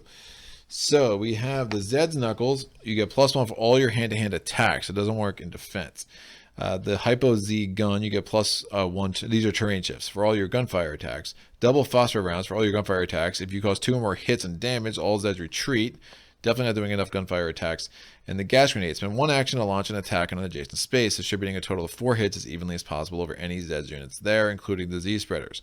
It also adds a chaos marker to that space, even if the space is not named. If the space already has a chaos marker, simply add another chaos marker to that space. Remember that only 1 chaos marker can be removed from a space per turn, or Zeds treats anytime player units only defend against Zeds hand-to-hand attacks, they inflict 1 extra damage. So if you do 0 damage, you're doing 1. That could be really nice and add up. I think Zeds treats is the strongest place for me to start. And I will put the Zeds treats here, and anyone has access to them, any player unit. So the Raiders don't. So every time we're defending now against the Zeds unit, we just get a free damage, and that could all really, really add up. I think we're gonna need it. The way this is playing out. Yeah, try to wipe out this mob. Again, 1 damage here or there doesn't sound like a lot, but it can really make a pretty significant difference. So we do housekeeping. I'm going to clear up one of these chaos markers. That goes up. And now we have back to 3 here. We're going to flip this. Do I want another action? No. Now, I still want to get the VFW in here and start healing them, but it's going to be 2 actions just to set that up. And I obviously don't have a ton of actions lying around. Cool. So Edward Chaos came at the utter worst time, for sure. For sure. What do we get? Working a double shift. Now this is an interesting card. So Raiders, these guys keep their march. Rangers, refugees 1, so we can move these guys, and rescuers. Done. Rolling. I need higher than a 4. I rolled an 8. Eating, I have to give a damage to a unit. You know what? I'm just going to wipe these guys out now because they're useless. Thank you for your service. Fine. It's better than the infection. They're going to lose. They did their job, and they did it admirably. But their service is no longer needed. So we have already 4 civilians in our cemetery. That is fine.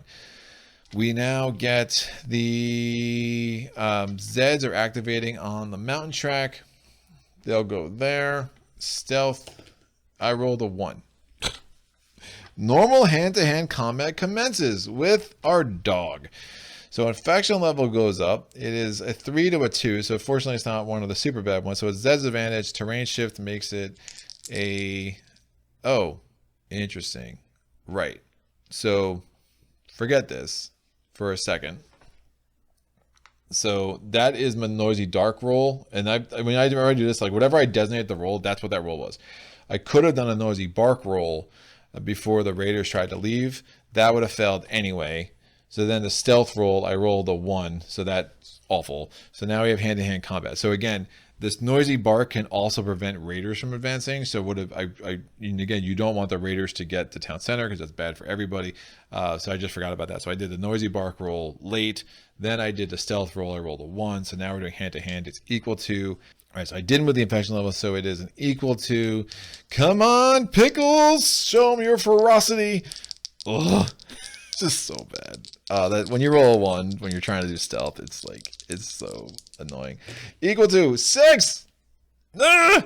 All right, one damage to the Zeds unit. 2 damage. That becomes a chaos marker. 2 damage to Pickles.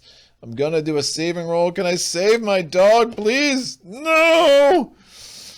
Oh, Pickles income is so huge late. That was super unfortunate. So Pickles is interesting. It's definitely not.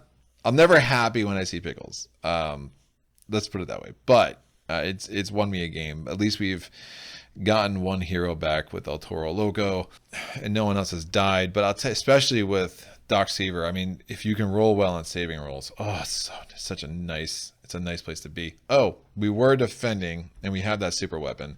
So that is a 2nd damage on that unit. So at least there's that. All right, defending on the highway. That goes in. Please defensive perimeter, 5 or 6. Oh, that's going to start rolling like garbage now. So we have a gunfire attack of a 4 because the mine is still there. I rolled a 6. That's 1 damage. Bam, we'll put it on that guy. This goes away. And now we're doing a hand-to-hand combat. We have the Toxic Zeds as part of this, so it goes up 3. It is a 15 to a 3, which is Zeds times 3. However, whenever defending, Colonel Kidman gets +1.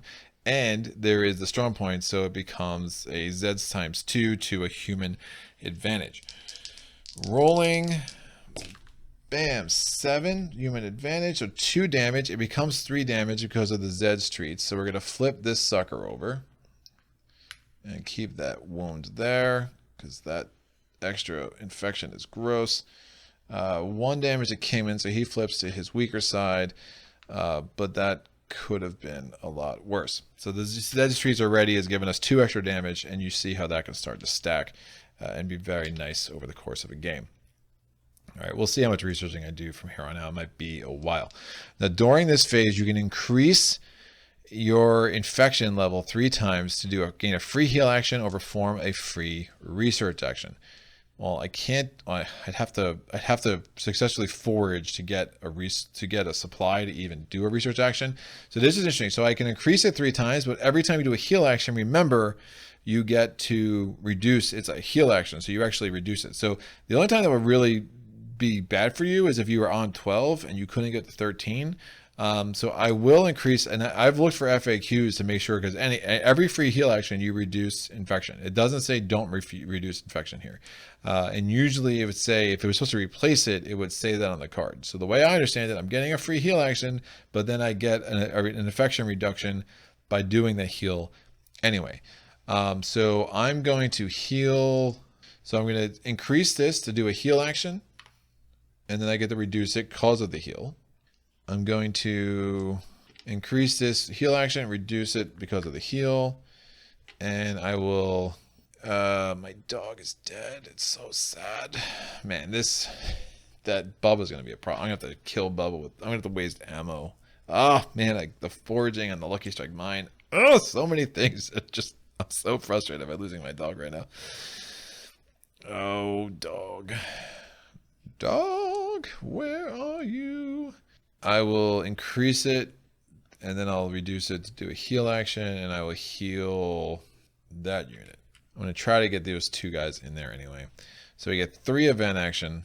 I'm going to do 1 action and move these guys into the hospital bed, 1 action and move Doc Seaver into the hospital office, and then we're going to use medical to perform a heal action on the VFW and reduces that. So I have 2 actions left.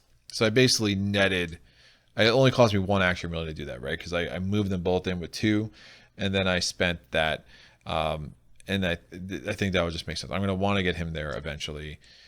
I have 2 more actions. I have 1 more ammo. Oh man, Bubba is looking way too healthy. Can't do anything with the Toro Loco because he's still in a place that has a chaos marker. Double chaos markers are no good. Like, really no good. I don't think there's much I can do with Kingman. He's better off just doing the defend. We get a free... he's going to have a 4 terrain shift. And yeah, it's still going to be the same math. It's still going to be human advantage. I could forge and maybe do a research action, but that's pretty action intensive. You can only heal units once around, which is why I healed that unit and not this unit, the VFW, because I knew I wanted to do that eventually. Man, my forage rolls are going to be so garbage. Let me do it. I'm going to do this. I'm going to forage with the unit in town center. I rolled a 3, I get nothing. It's not good. And I still have a civilians unit. I have the refugees unit there.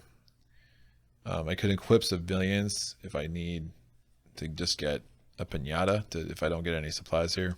This is where the thinking starts. Who said they'd be thinking? It's funny, these guys, I was trying to get them back to the hospital and they healed up twice now on their way back. It's pretty awesome. I got to forage again. I just have to stumble into some bullets. This is when you don't get the rangers. That ammo situation is just so brutal.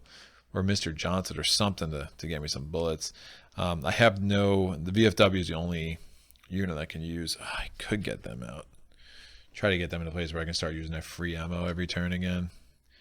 That's not terrible. They'll be healed up next turn. So I could, in theory, get them to the campground and start picking off Bubba, because Bubba's going to be a problem. Bubba's always a problem. Isn't it always a guy named Bubba that's the problem? Yeah, that's what I thought. Man, so I could try to roll really well with Kingman. So I go 8 or higher and I kill the toxic Zeds. I don't hate that at all. Let me do that. My last ammo. Gunfire attack 3, 8 or higher, please. An 8! Oh, that's what I'm talking about. 2 damage. Toxic Zeds are dead. You see that the Zed streets coming in big. This goes away. And now that whole track just looks a whole lot better now. All right, cool. All right, so I have no ammo, no supplies, no actions. But what else can I want? Just beggars, choosers, whatever. All right, housekeeping phase. This goes away. Infection level goes up. Now we have El Toro Loco free to roam again. I really don't like that 2 chaos markers there. Like that double chaos marker far away from town center is just bad news. Cool. Event. What do we get? You've got to be kidding me. So Raiders, these guys move. Rangers, no Rangers. Refugees, we move 2 refugees units on the board. These move. Again, Bubba's army ignores them. And then rescuers. Infection, no. Eat, I need to roll higher than a 1. 2, I rolled a 6, so we're good there. Zeds, at the beginning of this phase, place a new Zeds unit at the start space, removing all hit markers. I'm going to remove the hit markers before I forget. I knew that those ×2 were in trouble, so I just removed 5 worth of hits, which doesn't make me happy. We're putting a new Zeds unit at every start space. So we get a number 7 over here. I'm going to pull that 9 again, just for the 3rd time. I know it. I know it's coming out. There's 35 of these suckers. I'm going to pull the 9 3 times in the first. It's still in chapter 2. So I pulled a 5 there. I pulled a 4. Oh, can we avoid the 9er? Can we avoid the 9er? That'd be so nice. And a 7. I get 2 7s, but that's fine. It's better than a 9. And now we're activating every track. So I already removed the hit markers from all Zeds units. Activating every track. We're activating the suburbs track. This mob comes in here. Infection level goes up. It is a 9 to a 6, so it is Zed's advantage. The terrain shift makes it equal to. Come on, El Toro Loco. We rolled an 11. That's what I'm talking about. 3 damage. We're going to kill this guy. Backs up, and only 1 damage to El Toro Loco, which is fine because he is like the civilians, and then he's harder to flip than the average hero. Big fan of what he brings to the table. This activates, makes a new Zeds mob now in 2nd Street, and then the 7 in 2nd Street, and then we have the 7 moves there.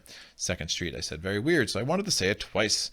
Less weird the 2nd time. We're activating the forest track. This goes here. This flips to a fleeing refugees. We get a chaos marker in St. Thomas. This goes here. We're activating the mountain track here, here, and activating the highway track.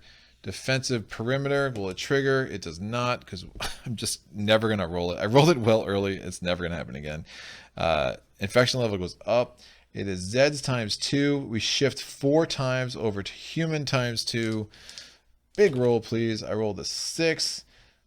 2 damage. Since we're defending, no, it becomes... Oh, right. I forgot to do that. It's 1 more damage here, which I'm going to put on that because of the Zed streets. It's going to be 3 damage here. 1 damage to Kingman, so he flips. And then we activate the 7 that is there. So we get 1 event action. We're going to do medical. We're going to heal. We're going to move this down because we healed. I can, as a free action, I can just flip them at the town center. Right, so it's 1 action. You have to have a move point to move you into the hospital, but once you're discharging it, you can just flip them over there. You can discharge in a hospital for free to either the cemetery or town center whenever you want, which is nice. I have 2 actions left. Oh man, Zed Street's coming in big. 4 damage already, although I guess 2 of those damage, well, 1 of those damage went away with that guy up there. But that's fine. I'm looking at chaos marker spots. Ugh, it's not looking good. I'm gonna be cutting this really close to chaos again. That math gets really weird when you have 2 chaos markers out there in a namespace like that. So that tracks a concern. I'm gonna try to get control of it. Toro Loco's doing a decent job over here. All right, we're gonna move the VFW there for an action, and then we're gonna fire a bullet at Bubba's band. It's a gunfire attack of a 3. I rolled a 9. That's 2 damage. That's going to flip them with 1 damage, which is good. It's exactly what I wanted to do. I just want to make sure they just go away. Just go away, Bubba's band. The other alternative is I can move back, but again, if I take some wounds, I got this guy in the hospital. I feel pretty good with where I'm at. I'd probably apply wounds to the VFW because they move 3, so I can get them back in the hospital from there, whereas the 4 unit would take 2 movement actions to do that. Although I'm going to want to move that unit probably onto east side so they have that defense. Actually, no, I'm going to probably want to start moving that unit that way. And they have that shift on all their attacks. So yeah, I will have some options there. Great. Done. This only works on Zeds. That extra damage when I'm defending against the Bubba's band, it won't actually work.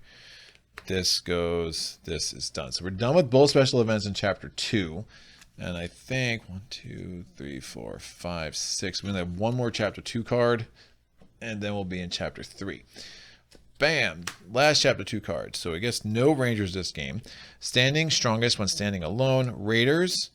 These guys move in here. Now faction level doesn't go up because we're not fighting a Zeds unit. We're fighting Bubba. I could do equal to with the VFW. I think I like that better. So yeah, I would be a stronger fight with those guys for sure. But the VFW, I'm fine wounding them because I can start healing them, and I want to keep these guys there to start getting rid of that chaos on the mountain track. So we're doing an equal to against Bubba. It actually becomes Zed's advantage because Bubba shifts everything. And the VFW, since they're the one doing the combat, they're going to force, if it goes really, really bad, they're still going to be the one to force Bubba further that way. So I roll, it's an 11. Oh, it won't go really bad. That's great. So Bubba's dead. Never got, you don't do a saving roll. He just goes right to the cemetery. Do not pass go. Do not collect $200. VFW is injured. That's fine. I'm going to move them to the hospital this turn. So Raiders are done. Rangers are not on the board. Refugees, I get to move 1, I'll move this refugee and rescue. One of them is going to get devoured. That's fine. And rescuer is not on the board. We don't have to roll. We don't have to eat. I mean, we always have to eat, but you know, we don't have to eat in the eat phase. And Zeds, at the beginning of this phase, you do 2 pressure events. Again, we're not playing with pressure events because we're playing a solo game. We're activating the highway track. This comes in. Can I do defensive perimeter? No. It's going to start rolling like garbage. Zeds.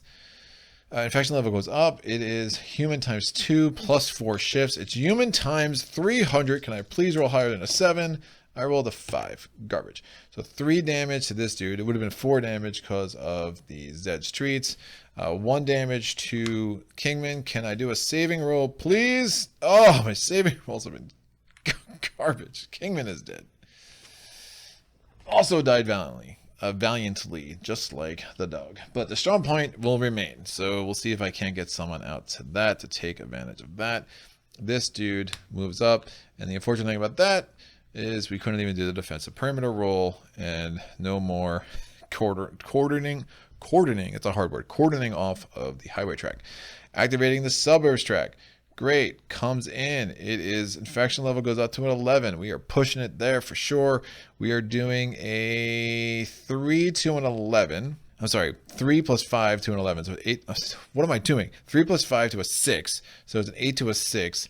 It's a Zed's advantage. It becomes equal to because of the terrain shift on the Farmingdale suspension bridge.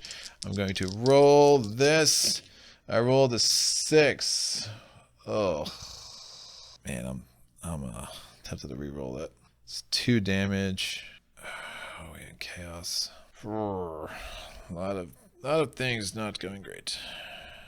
I rolled a 1, so I can play this card and roll again. But I can also negate any future play of this card. I can always get him back to the hospital to heal, but it's so bad. That's fine. So I rolled a 6. It's 1 damage. Zed Streets is 2 damage. So I kill this guy at least. Zed Streets coming in big. 2 damage to El Toro Loco. So he flips and gets 1 there. And we get a Zed's marker here. 2 event actions. Player action to move this guy back to the hospital. Medical. Infection down, heal 1. Player action to move El Toro Loco into the hospital, or event action to do that. No, I'm going to leave him there. It's a little dangerous, but I think we'll be okay. 2 more event actions. Yeah, because I'll try to heal him and then exchange them. I need to have someone in Suburbia. It's a little risky if I pull a brains card or whatnot, but I think we'll be okay. I have 2 more actions. I'm going to move. Could try to end on a campground. Those guys. I mean, obviously researching is going to be very hard. Professor G moves a 4. And if she restores order, remember she... Right, so if we can kill this guy... this should have activated too, sorry. If we can kill that guy, we can actually use a G to start restoring order there. And it would reduce the infection by 2 instead of increasing it. And see, that's an example where it says instead. That's why I think that 1 event, you still get the reduction. All right. I'm going to use my first event action. Right, so if I leave that chaos marker specifically, hopefully I kill this dude at some point, and then I can use Professor G to restore order and have her in the suburbs track. That's probably the best bet for this. Obviously, the forest track is just completely undefended. That's where it'd be nice to have like Pickles or someone just kind of trying to fend these guys off. I'm going to need another Hero Arrives card if I can get lucky enough to get one of those. So we're going to move event action, move these guys here. Infection level goes up. It is a human advantage because of 4 to a 3. Human times 2 because they are the well-armed civilians. I would like an 8 or higher, please. Oh, ask and you shall receive. This guy is toast, my ghost. And then we're going to do another action. Go here and let's restore. Ah, man, there's that lucky mind card, which causes a wound. Yeah, I still think I have to do it, though. If I sacrifice them... for the cause. I want to get some chaos off of there. It's just too dangerous.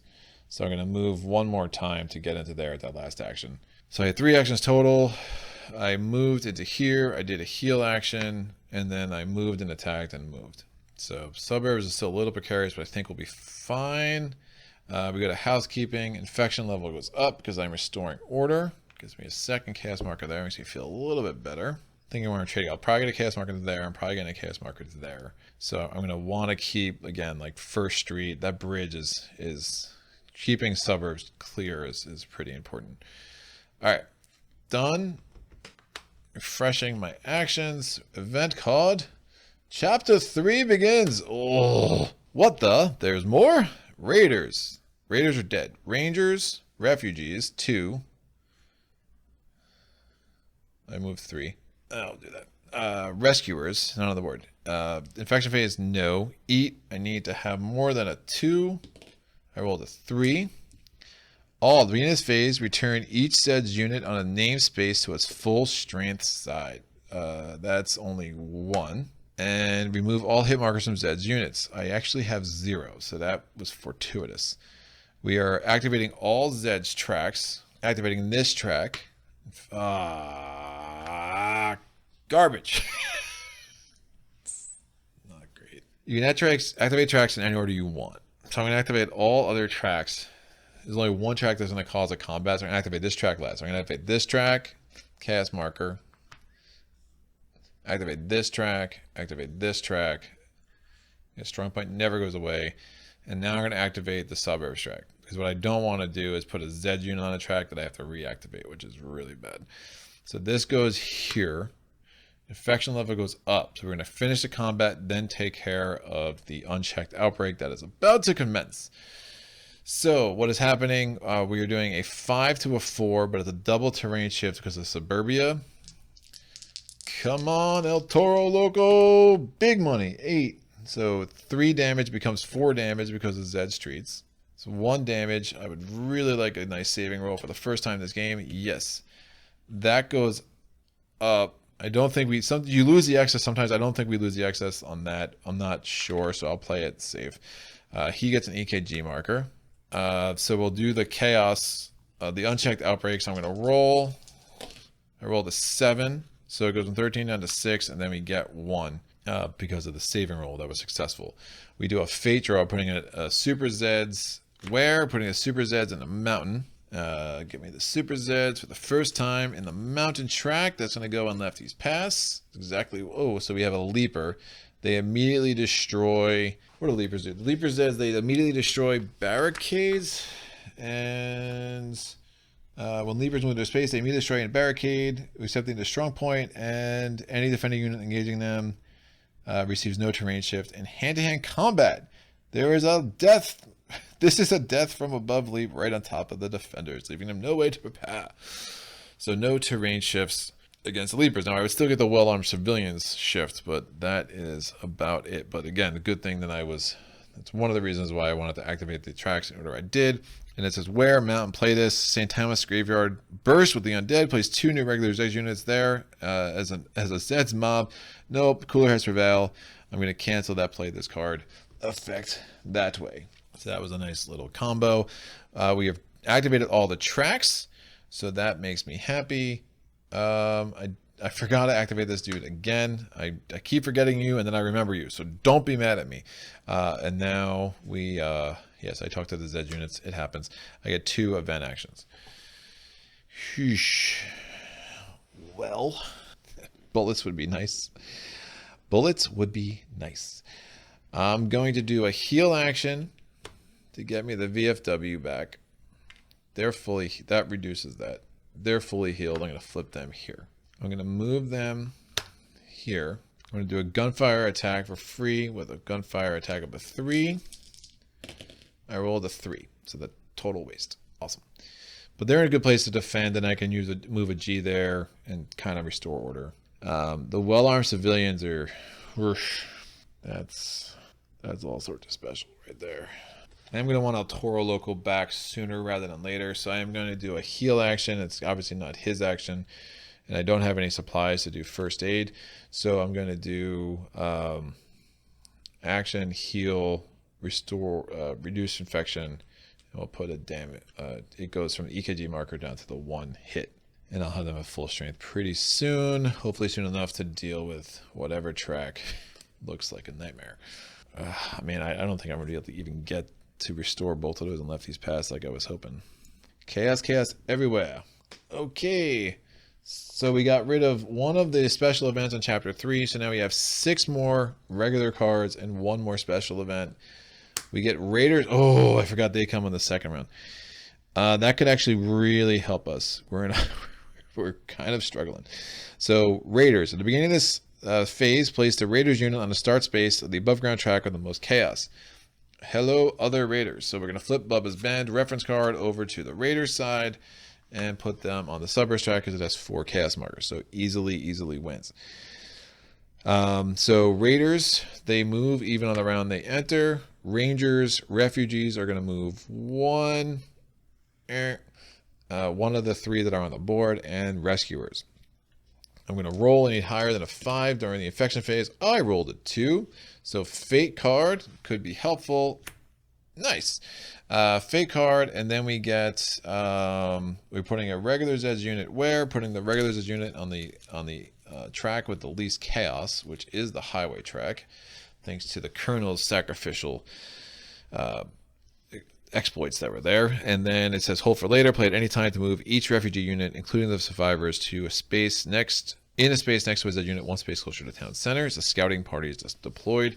Not my favorite event card, but could be worse. All right, so that was the infection phase. Eat phase, I need to roll higher than a 2. I rolled a 6. And Zeds phase, Zeds are activating on the suburbs track. Bam, infection level goes up. It is a 3 to a 2, so it's human advantage, and human times 2 because of the terrain shift on suburbia. I rolled a 9. It's 3 damage, becomes 4 because of Zed streets. That's fine. Activating this guy. Cool. Forest track activates 1 and 1. Okay, event actions is 1. We're going to do medical, which I never refreshed from last turn. That goes down. We're healing another one of Toro Loco's wounds. I'm going to do this action. I didn't refresh that either. So this action, I'm going to move a G to here, restore order there to get a -2. Just this is where like bouncing Betty or just there's so many things that could really help in this situation. I hope is that the Raiders catch up to that guy. That'd be helpful. I could heal him. And I could heal him. The medical, he already healed once because of the medical. Never mind, you can't heal any unit more than once in a round. Tempted to equip refugees just so I get something to throw some damage on. It's probably smarter than throwing damage on the 3. So equip refugees. This refugee unit goes there. And I'm putting these guys back in town center.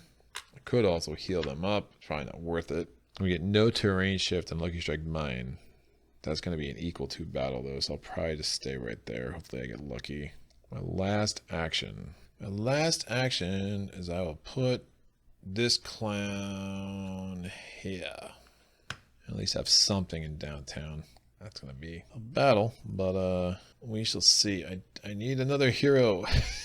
Can I get a hero? All right, chapter, next card, refreshing actions, housekeeping, restoring order, and it's -2 instead of the usual +1. Nice.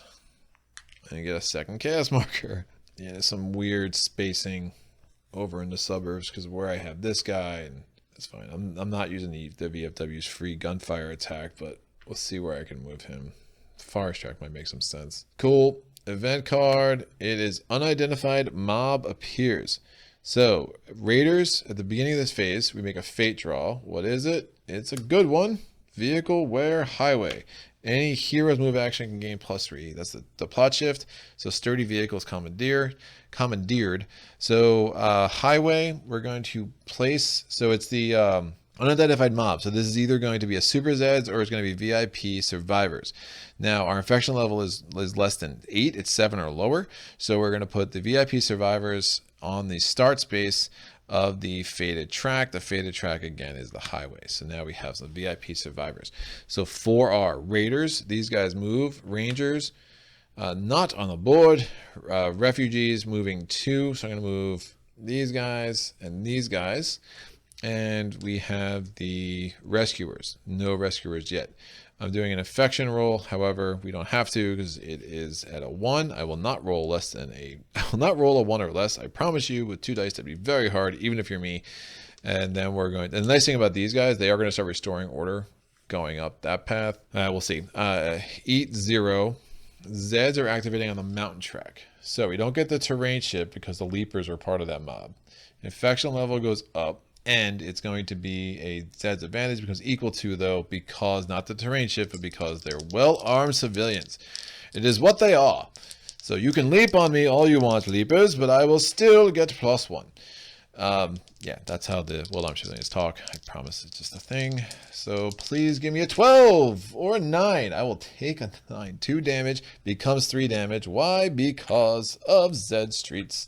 And that is fine. So Leapers are now a lot weaker. 1 damage to our civilians, but they're like, merely a flesh wound. We're fine. Still stay on their strong side. That's a big, big roll to get there. We are now activating the highway track. 1, again, strong point stays. Normal barricades would be just demolished. And then we get a chaos marker in the nuclear plant. Oh no. Event phase. We're getting 3 event actions. I mean, I'm tempted. I don't know what I would even do. I don't have enough chaos to really look at these other weapons. I don't have enough bullets to worry about the other 2 things. I mean, I could get the brass knuckles. Oh, that'd be interesting.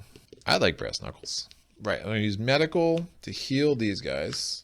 That goes down. I will heal them 1 more next turn. Yeah, brass knuckles would be nice, actually, to get +1 for all my hand-to-hand. Yeesh. That could work, but again, there's no guarantee that that next late research code. Number 1, I'd have to get a supply. Number 2, I'd have to roll a 4, 5, or 6. Number 3, I'd have to get the next card be a super weapon, and there's only 6 cards left there, and only 3 of them are super weapon cards. So that's a lot of things you need to go well. Zed Streets is by far my favorite component. It's just what I've been able to mess with. Oh, this actually refreshed too.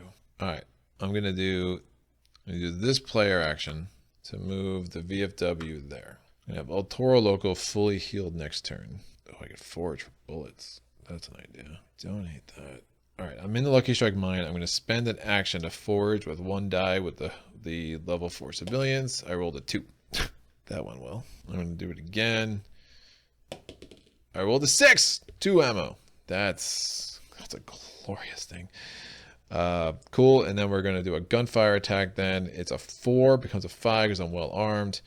I'm using 1 of my 2 ammo I just got. We're rolling. I rolled a 7. So 2 damage. And I'll put that on the Leapers. Let's try to knock them out. And hopefully I don't get a card that takes away all wounds. So yeah, so what did I do? I moved, I healed with the medical, I forged, and I shot a bullet. Because I rolled a 6. That was nice. Cool. So we're going to do upkeep, refresh, or housekeeping. As part of housekeeping, the raiders are going to remove that chaos marker. That does increase the infection level. Because the raiders are not Professor Ag. There is only one. Next card, Soldiers of Fortune. Oh, I love this freaking card. Oh, I don't know if I'm going to be able to take advantage of it. I use this card. Oh, if I ever have like the +2 action of Fate card, that's like a no-brainer. So Raiders, Rangers, Refugees 1. I can move this guy. So I have 3 refugees close to town center. And Rescuers. Nope. I'll move these. I'll move this. Yeah, if I can get them in, that'd be really nice. If you get the VIP refugees in, there's like some really nice benefits that can come along with them. I'll try to get that card. Yeah, no Rangers this card. Yeah, there, the VIP survivors card. Cool. Cool. Oh, they can do a saving roll? Oh, interesting. Oh, so if they, I've never done a saving roll there. So if they die, you can heal them and then get them at the town center. If they get to the town center, you get some benefits, which is really nice. All right. So I have to do a roll. I rolled an 8. For infection level, I only needed a 2, I needed higher than a 2. Eat 0. Activating on the mountain track, so we are defending. Leapers again negate the terrain shift. Infection level goes up, but it's a 6 to a 4 this time. So at Zed's advantage, it becomes equal to because. So I guess it's the same math, unfortunately, even though they were weakened. So I'm rolling. I would like a 12. I rolled a 7. Don't hate it. So that's 3 damage because it's 2 damage plus the 1 because of the Zed Streets. So I've killed this guy, and we will move the other guy back. 2 damage to me. I flip and get 1 damage marker there. The Leapers are out. Now when Super Zeds are killed, you do not put them back in the bag. You just put them off on the side and thank them for their participation in your life. We're activating on the mountain track. That goes there. That goes there. And now we go to Soldiers of Fortune. During this phase, all of your gunfire attacks receive +1 and use no ammo of any kind. At the end of this phase, you roll a die to determine how to pay these mercenaries and apply that many total losses in any combination of supply losses or hits the player units. Obviously, I'll be hitting player units. I have some low-hanging fruit here, but a big roll there would be very hard to withstand. The good thing is I can give 2 there. I can wipe out that if I need to. It just is what it is.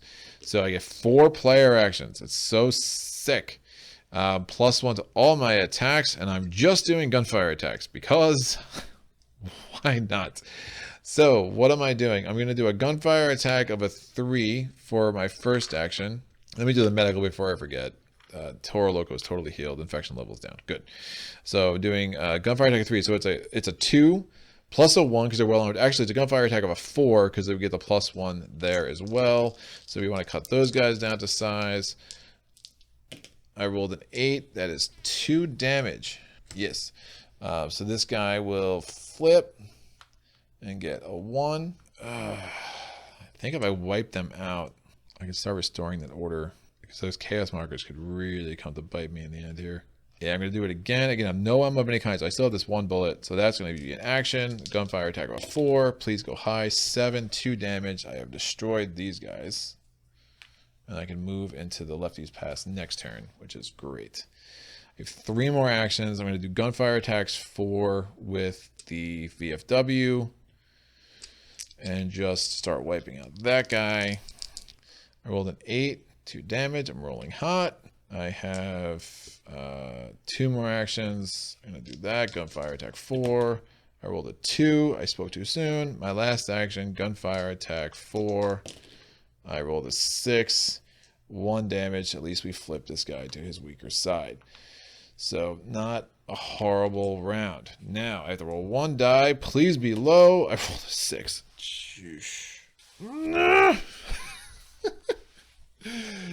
I don't know how to spell that, but that's fine. So I do 6 hits to player units. I'm gonna do a hit there. I'm gonna do 3 hits here. I'm not gonna risk saving rolls. And 2 hits to this guy. He's super dead. Yeah, I'll be able to deal with all of that with this guy. And I have El Toro Loco back, so that should be fine. Things are looking okay. So thank you, Soldiers of Fortune. I wish I did not roll a 6 there. That was a little, a little grotesque, but all is well. That hopefully will end well. So we are how many cards into chapter 3? We're 4 cards into chapter 3. So that means we have 4 cards left, including 1 special event. What do we get? It is Petra's Angels Motorcycle Gang. I have not had the thrill of meeting Petra yet. I did read the card a little bit, so we'll see how this plays out. So they use 1 supply per gunfire attack instead of ammo. I can only be saving roll 5. It's just going to be like another 4 unit. And so we'll put them there. We don't deal with them until the action phase. Fine. I'll get the Raiders card off. So this should have been restored. That's fine. So what do we have? Raiders moving in, infection level up. They do not get the +1 that Bubba's got, so it is going to be a 7 to a 6. It is. I'm glad they caught up to them. That's really nice. So it's Zed's advantage. I rolled a 4. Yikes. So it is 3 damage to the Raiders. They retreat. I think they always retreat from the direction they come from. So no damage to the 7, which is bad. Yeah, if they lose anything in combat, they go toward the start space. So they retreat there, and they get 3 damage. So they flip with the 1 on it. That was an unfortunate opportunity missed, Mr. Raiders. What is wrong with you? All right, so Raiders, Rangers, Refugees. Refugees 2. I can't move these guys into a Zed unit. They'll be devoured. They won't go there. So 1 and 2. Infection level goes up. And again, I'm going to devour. I'm going to equip civilians so I have some more places to give hits, because I just gave a lot of hits out last turn. Fine. We are doing a infection level. I need to roll higher than a 5. I rolled a 3. Oh, it's garbage. So we have a fate draw. I'm putting a regular Zed unit where? So I'm putting a regular Zed unit in a highway. So they're going to go in the closest spot with a chaos marker. So that's a level 4 in the nuclear plant. Oh, highways all of a sudden looking real ugly. All right, back to the drawing board. Great, so I'm going to roll a die. I don't think this is going to matter for us. I roll a 3. I add 1 random early research charge at the top of the research deck. That's fine. Doesn't really matter. Not researching anymore, it seems. That goes away. Great. I have to eat. I need to roll higher than a 1. I rolled a 6. Zeds are doing something. Yeah, they're advancing on the highway track. Yikes. All right, we get 3 event actions. Petra's Angels. At the beginning of this phase, place a special civilians, Petra's Angels, in the town center. 1 supply, no penalty. So I have to lose a supply. I don't have any supplies, so I don't get a penalty for that. So they're good there. Oof. All right. I'm going to equip refugees. I know my epilogue is going to be terrible if I win. Bam. 4 actions. I'm going to use 1 action to move to do a gunfire attack. I'm going to 1 action to move these guys here. I'm going to do a free gunfire attack with the VFW. I rolled a 9, so that's 2 damage. Put it on that guy. I need to make sure that a brains event doesn't kill me here. Or to the best of my ability, at minimum. At minimum. Man, the Raiders had such a nice opportunity to limit that guy. Part of me wants to move him into Lefty's Pass. Or those civilians, but that might not be the smartest idea. Although if I pick that mine explosion card, that could be a super important idea. I'm going to do it 1 action, then to move these guys here. I'm not going to take advantage of the medical, unfortunately. Yes, I moved the VFW. I did a gunfire attack. I moved them there. El Toro Loco! I think El Toro Loco is going to do some El Toro Loco-y things. Yeah, that's fine. So we're going to do this. Part of me wants to maybe jump on these guys. But I got a problem in the forest. So we're going to do El Toro Loco. He's going to go in 4, 5, or 6 to avoid combat and just shove them back. I got a 4. Great. 1 hit. And they go back. And that means Toro Loco should be able to hold on to that forest track for the rest of the game. Maybe. So, housekeeping. I'm going to restore order. This goes up. So we got 4 chaos markers back there, which is nice. This goes away.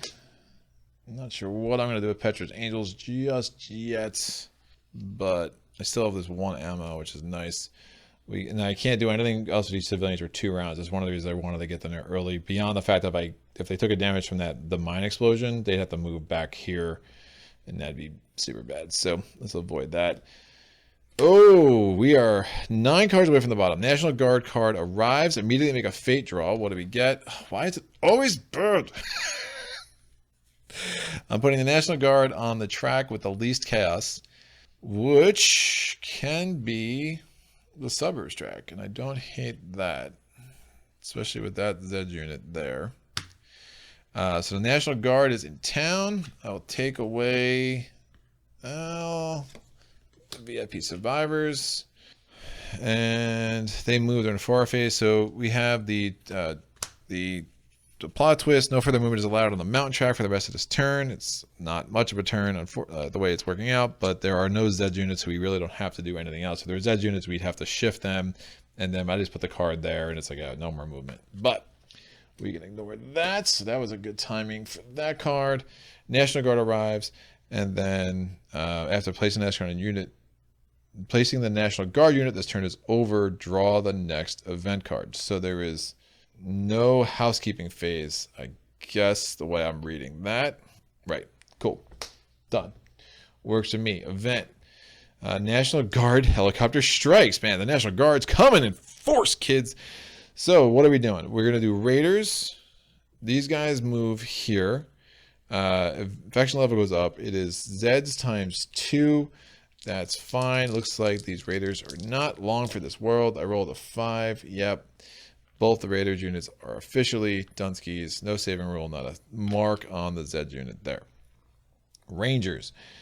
There are no rangers. Refugees, I'm going to move these guys in. Infection level up. They go there. That should have refreshed. This should have refreshed. And then rescuers. So the National Guard is starting to move along the track. We are going to infection level needs to roll higher than a 5. I rolled a 10. Eat 0. Activating the suburbs track. She probably should get the heck out of there. So the National Guard's annoying because they're so slow. They only move one at a time, which is obviously not great. I'll probably move Petra's Angels out there, I think. And then we're activating the highway track. Interesting. So this goes in. I just noticed that awesomeness. So this goes up. I'm going to defend with the VFW because, they can't lose. Remember, we have Zed's treats. And one of the things that never came up with the Raiders, if they were ever defending, they don't have access to Zed streets, but that's hard. It's a weird, tricky situation to get into. Anyway, so it's Zeds times 3. The terrain shifts makes it Zed's advantage. Thank you, downtown, because it's 11 to a 3. Anything higher than a 6 would be great. I rolled an 11. That's super great. So 3 damage. I'm going to flip this dude and put 2 damage on it. It's actually, yeah, because it's 2 damage from the 11 plus 1 because of Zed Streets. And then 2 damage to the unit.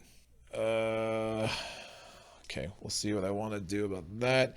Activating this guy, he can't go anymore, which is totally fine. I could have moved the VIP survivors. Yeah, let me do that. Start trying to get them in.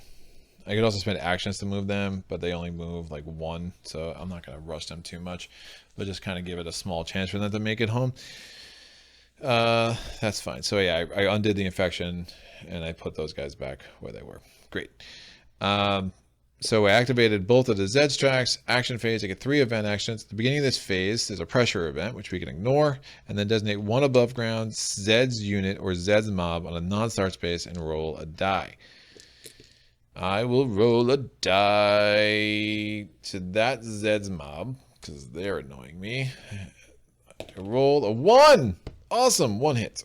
That's all I needed. That's fine. 3 or 4 of them 2 hits, 5 or 6 of them 3 hits. And I wiped that dude out, so at least that unit's a little bit less scary. So 3 actions. I'm going to spend 1 action to get my VFW here. I'm doing medical to heal with the good doc. Get them back at the full strength and get them back where they need to be, so we get that free gunfire attack of a 3. Fine. We're going to do 1 action to move the Petra's Angels there. I have to start worrying about this guy. I have to get Dr. G out of there because she's definitely, if there's a brains event, she's super in peril. I could start using that mother invention action though too, for real. So I'm gonna use 1 action to get her the heck out of there, and then we'll start. Problem, National Guard's gonna get stalled in Beauville, big time. I could start moving them along. I mean, that getting them to catch up to that level 7 wouldn't be the worst idea. So I'm gonna use an action, and again, all these chaos markers are already removed by the raiders. But really, any new units that end up in the suburbs track will not be as much of a threat as that thing is there right there. Obviously, I have not protected, so I can heal the VFW and get them back into place next turn. The Angels hopefully will be able to handle this little situation as much as possible. That's fine. And remember, the refugees, obviously, they don't restore order. They're just like... they just move through everything very slowly. People ignore them. The raiders ignore them. The chaos doesn't bother them. They just get devoured by Zeds.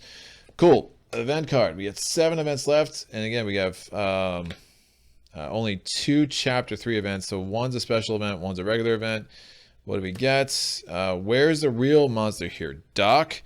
That is an event. Oh, what? So 4R, Raiders, Rangers, Refugees 0, Rescuers. So they're going to go there. I'm rolling. I need higher than a 4. I rolled a 2. Wow. Fate draw some good cards. Oh, that's great. Mountain. That's That's amazing. So I'm putting a regular Zed unit in a mountain. I get City Planner Strike Back. Play to eliminate anyone's Zed unit as it tries to enter a town space. That's a great, great card. So I'm putting this regular Zed unit in a mountain track. Oh, that should have gone up during housekeeping. Now we have to put this dude in the closest village.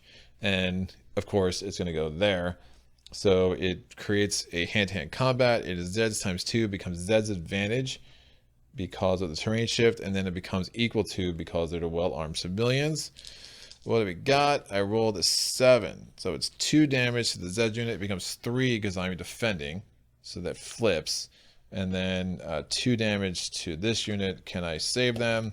Saving roll works. So my well-armed civilians go to the hospital and they remained well-armed and they get an EKG unit. Rock on. That's good. So we got rid of all that chaos, which makes me happy, and that should bode really well for us. So eat phase and either roll higher than a 2. I rolled a 6, and now Zeds activate on the suburbs track. Bam, that gets a chaos marker. Activate on the highway track. Bam. Infection level goes up. We're going to defend with the angels. It is equal to, becomes human times 2. We roll, it's 8. It becomes 3 damage, 4 damage, and no damage to the humans. 4 damage because of Zed's treats. Activating this, and that's fine. Action, 0 event action, just a 1-player action. At the beginning of this phase is a pressure event, and during this phase, you can discharge up to 2 units from the hospital to the cemetery and turn over the next card in the research deck for free for each unit so discharged. Oh, that's actually really sick. Such a sick card. I don't think it helps me as much as kind of playing out the string the way it is. I do have some concerns about that. Because, man, if I was able to get the grenades, I could do 4 damage there. It'd be pretty gross. Yeah, I'm a little locked up. This guy I can defeat as soon as he enters a town space. That's where City Planner Strike Back is going to come in super big. Super big. It's 1 action here. All right, I'm going to do the medical to heal, to reduce. I can't even do. Thinking about doing the cannibal jump at El Toro Loco there. That's not gonna work. Yeah, it'd be so risky. Yeah, I don't think I could lose the VFW. I just think they're too strong.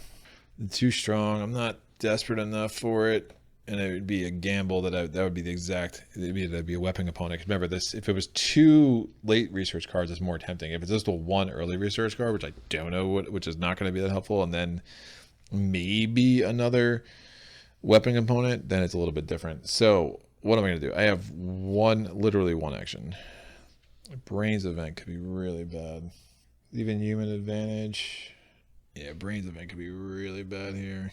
I think I have one. Ugh.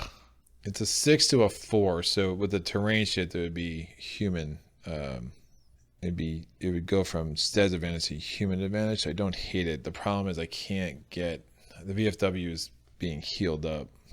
So this guy joining has not been great. So basically, it would come down to 1 roll where I would need to roll a 5 or higher. Awesome. That's how you want your games to come down. That's how you want to do it. All right, I'm going to need to get the VFW back in there. I'm going to move, with this player action, I'm going to move this unit into the hospital. And that opens that up that I can get the VFW in there. And just, again, hopefully I don't roll a 2, 3, or 4. Because that'd be bad. That'd be very bad. If I could move 4 with El Toro Loco, I'd probably try to jump them just to get them back. But I can't, obviously. So, refreshing. What is our event? Is it brains? It is.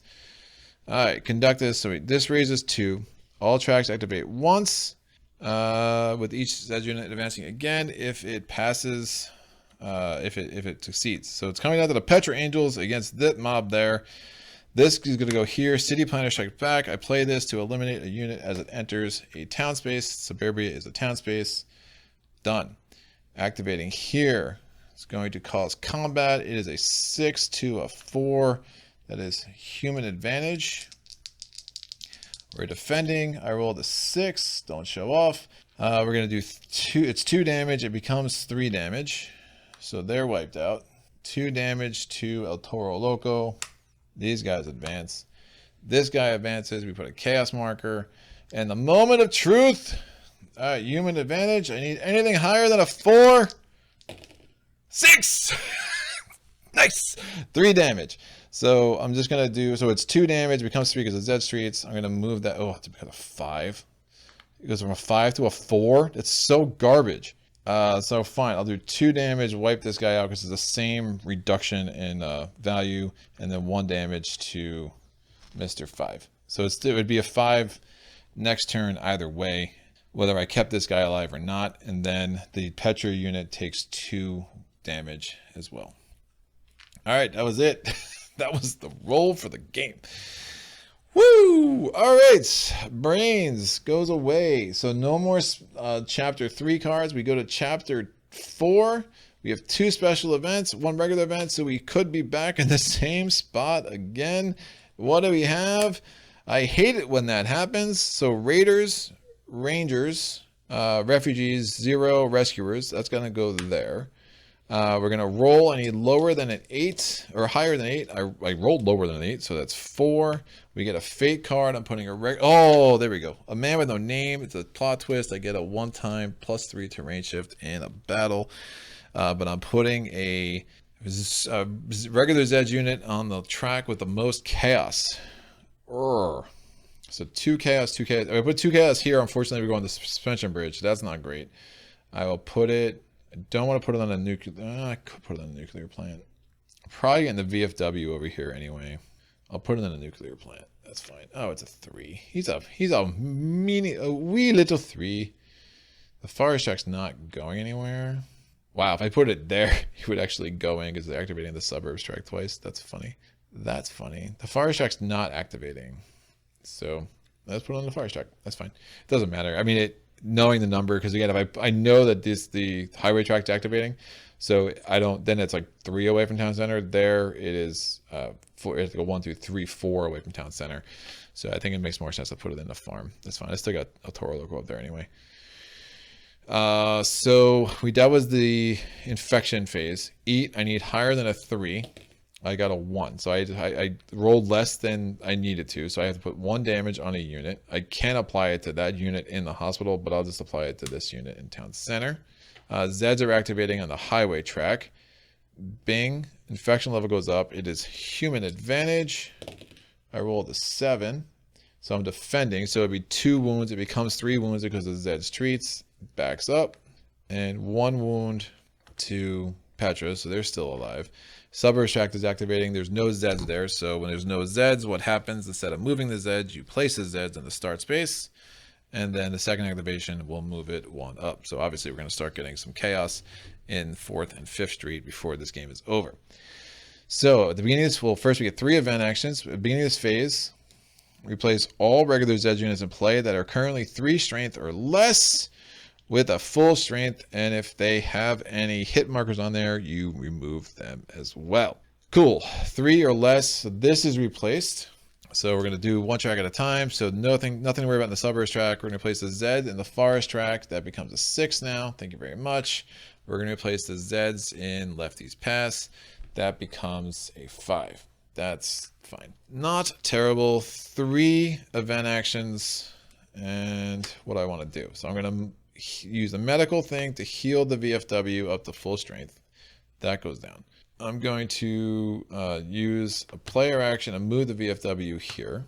I'm going to do a, man, is the VFW there not even that important? Maybe not. I still have another brains event. I'm going to spend an action. I'm going to move a Toro Loco back. I'm going to spend an action to heal these guys, because they're a 3. I can get them back to full strength quicker than the well-armed. No, I'll heal these guys. Yeah, it could be more helpful to get that terrain shift, and I should be able to get them back next turn. So I have 1 more action. I could do the free VFW gunfire action. I could heal that. Sometimes like you feel like in control, you're just like looking for the. Like, what am I missing? Definitely restore some order. Yeah, I spend an action and move a G out here. Cool. Restoring order. This is going to, because again, I'm just trying to minimize weird things happening. So, you know, I'm going to restore order there. That goes up. Restoring order here. That goes down too because of a G. Oh, sorry. So I have tons of chaos markers over there, which is good. I'm going to refresh this. I'm going to discard that. Next event card. It is, I am so psyched for this. Raiders, Rangers, Refugees. Oh, that's fine. The National Guard doesn't get the benefits of the super weapon until it gets in the town center. I don't think I ever defended with the National Guard yet. Yeah, they haven't been involved in any combat yet. So I don't think I've done that wrong. But that's something to remember with the National Guard. They don't get the benefit of the super weapon components until they actually make it the town center. If they ever make it the town center. So Raiders, Rangers, Refugees, Rescuers, fine. We're going to roll. I need higher than a 2. I rolled a 10.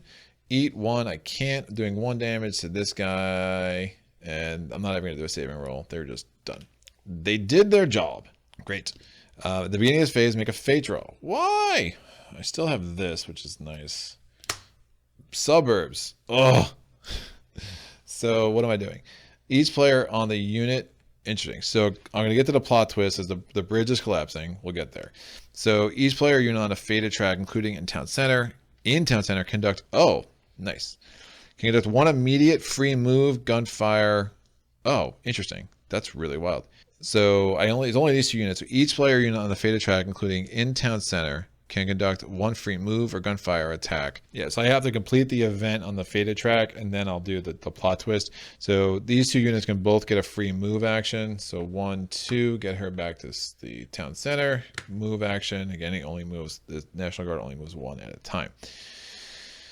Great. So all the Z tracks activate, but we have the plot twist first. Plot twist. The bridge is now collapsed. Player units, raiders, and undeads cannot enter that space, but I can spend an action to flip it. But I think if you already are there, well, I won't even move the National Guard. I'll just leave it there. That's fine. I'm not sure what happens. I can't. Oh yeah, you just stay there. That's right. To move out there, I got to fix the ferry. That's fine. But as an action, I can move it to the ferry side, and then I can use an action to get in, and then an action to get out. So it makes your movement a lot more disjointed, but that could have been way worse. Happy with that. We're activating all the tracks, activating the suburbs track, activating the forest track, activating the mountain track. That gets a chaos marker, and now activating this beautiful track down here, downtown. Infection level goes up. I will defend with the angels because why not? It is a Zed's advantage becomes human advantage. If I lose, I will be able to easily get back there during the action phase. I rolled a 7. Since we're defending, it gets the extra damage because of the Zed's treats. So 3 damage. That wipes out this guy, and 1 damage to the angels. Yes, saving roll. Nope. The angels are no longer amongst us. Thank you for your service. All right, well, we have the VIP survivor still, so we'll keep that there. Great. So all the tracks were activated. I'm going to play this card, move each refugees unit in a space. Oh, there are no, never mind. I can't. This is like such a weird event card. I guess if you're about to be devoured, it makes sense. But we're fine. I was going to try to move every 1/1, but I can't because I'm not next to Zeds. So I get 3 event actions. I'm going to do 1 to fix the ferry, so at least I can get the National Guard to continue moving however they want to move. I'm going to do medical. Let's do a heal action. That goes down. We'll get them to full strength next turn. I'm going to do this action, get the VFW over here, because it just makes sense. I'm going to... And I'm trying to think. I mean, with the VFW over there, it's a lot of goodness that I'm not that worried about. Yeah, I'm going to do... All right, I did that. So... I should have done this instead. That's fine. I'm going to do this. Man with no name. I'm going to move El Toro Loco. He's on his weak side. So at the beginning of any, so I don't have to play this just yet. We'll see if I can win the, do the bull charge. I rolled a 5. That does work. So I do a damage and this guy moves back. And now I think it makes sense to try to even get more damage on them. So I'm going to go again with El Toro Loco. That gives me not the 1 event action. It is a Zeds times 2 because it's 11 to a 4. But I get the +3 because of a man with no name. So that gets me from Zeds times 2 to human advantage. Big roll, please. 8 will do. That's 3 damage. It's going to flip the 5-er. Well, I'll flip that. I'll put 2 on that to flip it and a 1 on the 6. And they retreat. And El Toro Loco gets 1 damage. And he will chill right there. That's fine. I have one more action. I mean, do I keep just moving El Toro Loco? Why not? Now one more action. We'll get the National Guard into Town Center and the next 4R phase. Great. Everything looks scarily clean. All right, we're going to refresh all our actions. We're going to pull an event card. Hard-headed Zeds, Raiders, Rangers, Refugees, 1. These guys will come in. This goes up. They're in the camp. Rescuers. We're going to roll. I need higher than a 4. I rolled a 7. We're going to eat. I need higher than a 3 because of the 1 there and the 2 there. I rolled a 6. During this phase, defending units receive no terrain shifts, and Zeds immediately destroy any barricade in the place they enter before resolving any hand-to-hand combat in that space. And at the end of the phase, there are 2 pressure events. We're activating the mountain track, activating the suburbs track. Now, there should have been a chaos marker here, and there is now a new chaos marker here. It's crazy. Like, you 10 chaos markers, you're just like trying to balance the entire game. Is nuts. All right, you have 1 event action. That's fine. I'm going to do the medical action. This goes down. We'll heal. Bring these guys back out. Just discharge for free. We're going to move. There's no point belaboring this. We're going to do this action with our El Toro Loco. We're going to roll a 5 or a 6. No, so normal hand-to-hand combat will commence. This is going to go up. It is a Zeds times 2. I'm not upset. Again, brains event. I'm not fine. I'm not that worried about killing El Toro Loco at this point. I know it's brutal. It's a brutal game, kids. I rolled a 9. That will do. So 1 damage. That gets 2 here. Toro Loco. Can I do a saving roll? Nope. Toro Loco is no longer in the world of the living, but will go down in the annals of history as a hero. The hero that he is. All right. Cool. I have 1 more action, and what I will do is I will move these guys to the suspension bridge because, again, it's 1 action in, 1 action out. That's fine. At least I'll be able to do some defense work in the suburbs if it comes to that. So we're going to refresh, event card. What the heck is that? Right, Raiders, Rangers, Refugees, 1. These guys go in. This goes up 2. Up 1, and rescuers. I'm going to move them here. No infection roll. Eat. I need higher than a 3. I rolled a 1. 1 unit has to take damage. I'll just give it on this guy. He's super dead, and that's fine. At the beginning of this phase, immediately place the Zeds marker to 13. Conduct a unchecked outbreak. So we're getting our second Super Zeds. I rolled a 7. It goes down to 6. Fate draw, putting a Super Zeds where in the mountain. Oh, I still had this. That's what they were never getting there anyway. I always forget about the VIP survivors when they're like so far away. So we're putting a Super Zeds in the mountain. It's going to be the closest. Oh, the Zebhemoth is going to go in the Lucky Strike, the closest place to Town Center with Chaos. All refugees units, including the VIP survivors, must retreat 1 space from Town Center. So they're back to Ingeborg. If they retreated into a Zeds unit, they'd be immediately destroyed. But that's fine. Now we're activating, remove all hit markers from Zeds units. And now we're activating all tracks. So this activates, that gets a chaos marker. This is nuts. This activates, that gets a chaos marker. And the Behemoth also activates. We have 2 event actions. So where's a real concern for more chaos? Pretty much nowhere, which is pretty nuts. I'm going to do, oh, there's nothing there to heal. I'll leave this guy there. No bullets. No bullets. There's probably another brains. Is that the second special event for chapter 4? No. So the next card's a special event, and then we have the ending event. So this could get hairy, considering how well it's gone to date. So we're gonna move a G4. She's gonna heal some chaos. that's what she's going to do. That'll make me feel a little bit better. The doctor's kind of just useless in the hospital office. 2 more actions. Even a brains event is fine because like nothing's gonna cause an attack next turn, so it's really the turn after that that matters. I will forage with the VFW local because I can. I roll the 5, I get a supply. That's nice. And I will move the VIP survivors 1. Alright, housekeeping, restoring. This is reduced by 2. Get a chaos marker back. This flips. Alright, next event. Boom. Oh, this is bad. Woof. Could be bad. Alright, raiders, rangers, refugees, rescuers. I'm not going to move the rescuers. Nothing else of any other kind exists. So no, eat. I need to roll higher than a 2. I rolled a 1, so I have to give 1 damage to a unit. I'm going to give it to the doc. Thanks, doc. Your turn to go down a little bit. At the beginning of this phase, draw a fate card. Place a new Zed unit on the number 1 space of the fated track. Interesting. Forest. That's fine. So we get a new Zed unit there, which is perfect because I have my VFW local just chilling there. So I can't lose. You immediately suffer dud ammunition as multiplies. I lose 2 supplies, 1 ammo. I don't get any penalty if I don't have enough to lose the entire amounts. And we put a level 6 Zeds in number 1. Remove all hit markers from Zed units. There are none. And now we activate every track. Activate this track.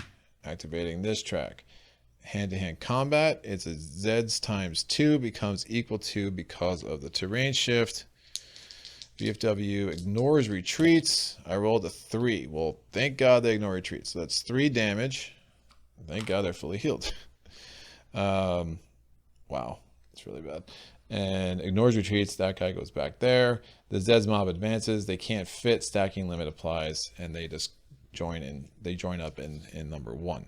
We're activating this track. Activating nothing in the highway track to activate, so we have to pull the highway track. Will get a new unit. And I probably should have done that last turn too, now that I'm thinking of it. So highway track should have got a unit, and then this would have advanced this turn. That's right. And even if it's, yeah, that's fine. I'm pretty sure that's right. Cool. So we get 3 event actions. I can't even heal the VFW quick enough to get back to better strength. National Guard, where it is perfect. Oh, this is so nuts. I'm literally down to Professor G and Doc Seaver. Like, what is happening in this game? And the VFW local is awesome. The National Guard is awesome. I have 1 chaos marker left. I'm just defended well enough everywhere that I should be good there. So 3 more. I could do gunfire attacks of a 2, which seems like a giant waste of time and effort. Definitely not moving the National Guard. I'm definitely not doing anything else. Huh. If I get the VFW survivors in, I forget what the benefit is. I could do it though. I get +4 supplies and +2 ammo. I heal all player units to full health. That will work. Why not? So I have 4 actions. I'm going to do 1, 2, 3, 4. And then I'm going to take 3 to get 1 more action. So they got there. And I'm going to do this. So my 3 options are I can reset this to 0. I can heal all player units to full health. Or I can get +4 supplies and +2 ammo. Let's make everyone healthy. Why not? The ammo's not going to help me. There's only 1 round left. And I mean, the health's probably not going to help me that much either. But it just felt good. So I never got them back to 10 center. So now I know what it feels like. And, I'll probably have to do a fate draw next turn. But, that should be fun. So we're going to refresh everything. This goes away. Thank you, Mother of Invention. Last event. It's time to shut up. Or nut up or shut up. Of course. Raiders, Rangers, Refugees, Rescuers. Nothing to move anywhere. We're going to roll. I need to roll higher than an 8. I rolled a 10. I need to eat 1. I can't. I'm going to do 1 damage to the doc. Sorry, doc. Wait. I rolled a 10, so that's fine. Once they get here, they would have gone there, and that would have been there. That's fine. So that would have been 9. I still rolled a 10, so we were still good there. Activating all Zeds tracks. So we activate this track. This goes up.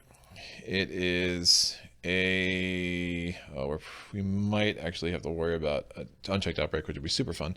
So we're doing a Zeds advantage equal to human advantage because of terrain shift and well-armed civilians. I rolled a 5. 2 damage becomes 3 because of the Zed streets. 2 damage. We have held the line in the suburbs. The forest track comes in. It is Zeds times 4, but Zed times 3. We're going to do a terrain shift of 2. This goes up. I rolled a 3. Jeez. 3 damage to the VFW, and they ignore retreats, so those guys go back. This unit can't advance. The mountain track comes in. That goes up. It is human times 3 because it's a 10 to a 5 times 2, and then the terrain shift. I rolled an 11. That's the roll I'm talking about. That's that should have been 1 damage actually for the Zed streets on the VFW, and that's 5 damage here. That dude is almost dead. This guy advances, and then on the highway track, that advances. We managed to avoid the unchecked outbreak. We get to the action phase. You have won! You see chaos all around you as the Zeds recede. The sounds of nearby gunfire snap you out of your reflections as you start restoring order to your town. Your task is to shoot all the twitching corpses and end their misery, both the living and undead. Woo! Man, that's really good. This game's so good. God, it's so good. Like, it's just fun. It's wacky. I mean, the amount of I'm just looking in front of me. I mean, I still have never played with the Clarion Courier. I've never played with the WZED Farmingdale. I've never played with Alyssa Darling. You know, you give me Professor G, Doc Seaver, and Pickles. Like, come on, man. Like, I thought I didn't think I had a chance. But you saw like just early rolls that really, I don't know why I'm shuffling these that way. That's not a good idea. Force a habit. But you saw this getting some control of the highway track early with Kingman. It was really nice, and we just were able to, the well-armed civilians came in at the right time and just got some really nice fake cards right in the right amount of time to be able to burn them early just to kind of save extra trouble later. Again, using Grim Determination at Last Stand is not something I would normally do so early, but it just made sense. Cooler heads prevailed, preventing the mob in the forest track.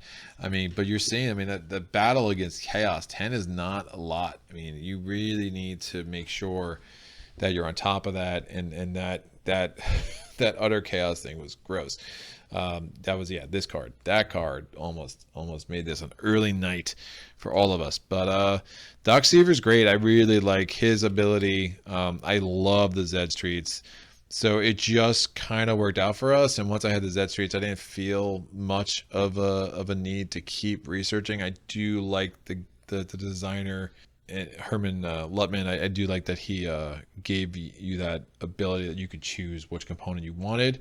I think it would have been easy for him just to say, hey, no, this is the one you get, this is the card. But some components are just really not helpful. So speaking of Herman Lutman, I've engaged with him on Board Game Geek a little bit. It's just cool to see the designers that they just love their games so much that they're kind of popping in on threads. He commented on both the videos that I posted on Board Game Geek, and that's like a little small thrill for me. It was just fun to kind of engage with him. If he's watching this, I'm sorry for the rules mistakes in the early videos, and the fact that he had the restraint not to correct some of my obvious rules mistakes is nice. I'll keep working on it and making sure I do justice to his design. It's just cool, and from what I understand, he's a very, very accomplished war game designer, and that a lot of these mechanics are similar mechanics you would find in a tower defense war game. I'm not much of a war gamer. I don't know if I would enjoy that genre as much, but it works for me in this zany, campy zombie movie to a T.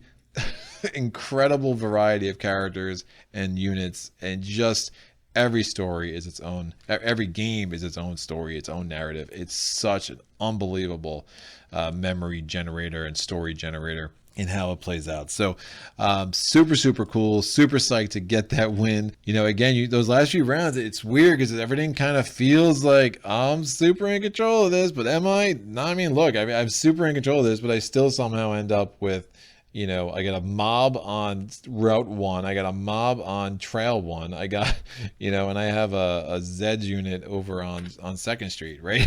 So as I'm standing in a ferry because there was a collapsed bridge.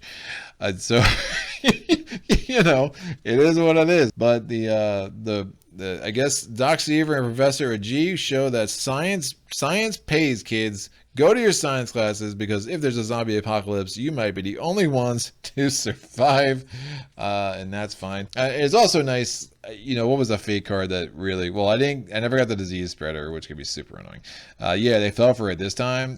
That card like saved me in that last playthrough, right? So it's nice when you see it's something different every time. This card, City Planner Strike Back, came at the right time. That was just like, did not have to worry about that level 7 Zed unit at all. Bye. Was able to avoid unchecked outbreaks. You see the power of that with the doctor, and I was just doing a healing every turn, kind of keeping this down. Professor G, I healed 2 chaos with her, 3 chaos with her, so that's like, that kept the chaos moving down. So lots of cool little things that come together, and it's all about knowing all of your benefits of all your characters and seeing how it plays out. So yeah, I'm super psyched about this, and so I tend to ramble when I'm excited, so I'm gonna force myself to shut the trap, let everyone go. This is a long video. These games are long, but again, I still feel it's better for me to put everything out at once instead of trying to break it in 2 videos, and you can just kind of watch it at your pace, at your leisure. And thank you for YouTube for allowing you to save where you are, so you just come right back into the action, and that works out really well. Questions, comments, epiphanies, please put them in the comment section below. Rules, mistakes, things that you're not sure about, strategy questions that you have, happy to engage. We will be back with level 4 on the other side of the board, which gives us a 5th track to keep track of, because 4 tracks wasn't enough, clearly. So definitely some new characters. There'll be new cards, and we will generate a new zombie movie together, kids, and I'm looking forward to that. Until then, you can go on my Patreon page. You can check out the upcoming schedule. It's a public post at the beginning of every month, and you can see what's coming up. I say it every time. Sorry if you're sick of it, but just really helpful for anyone who might be a new visitor to solo playthroughs. And if you are, welcome. If you're returning, welcome again as well. And until next time, happy gaming.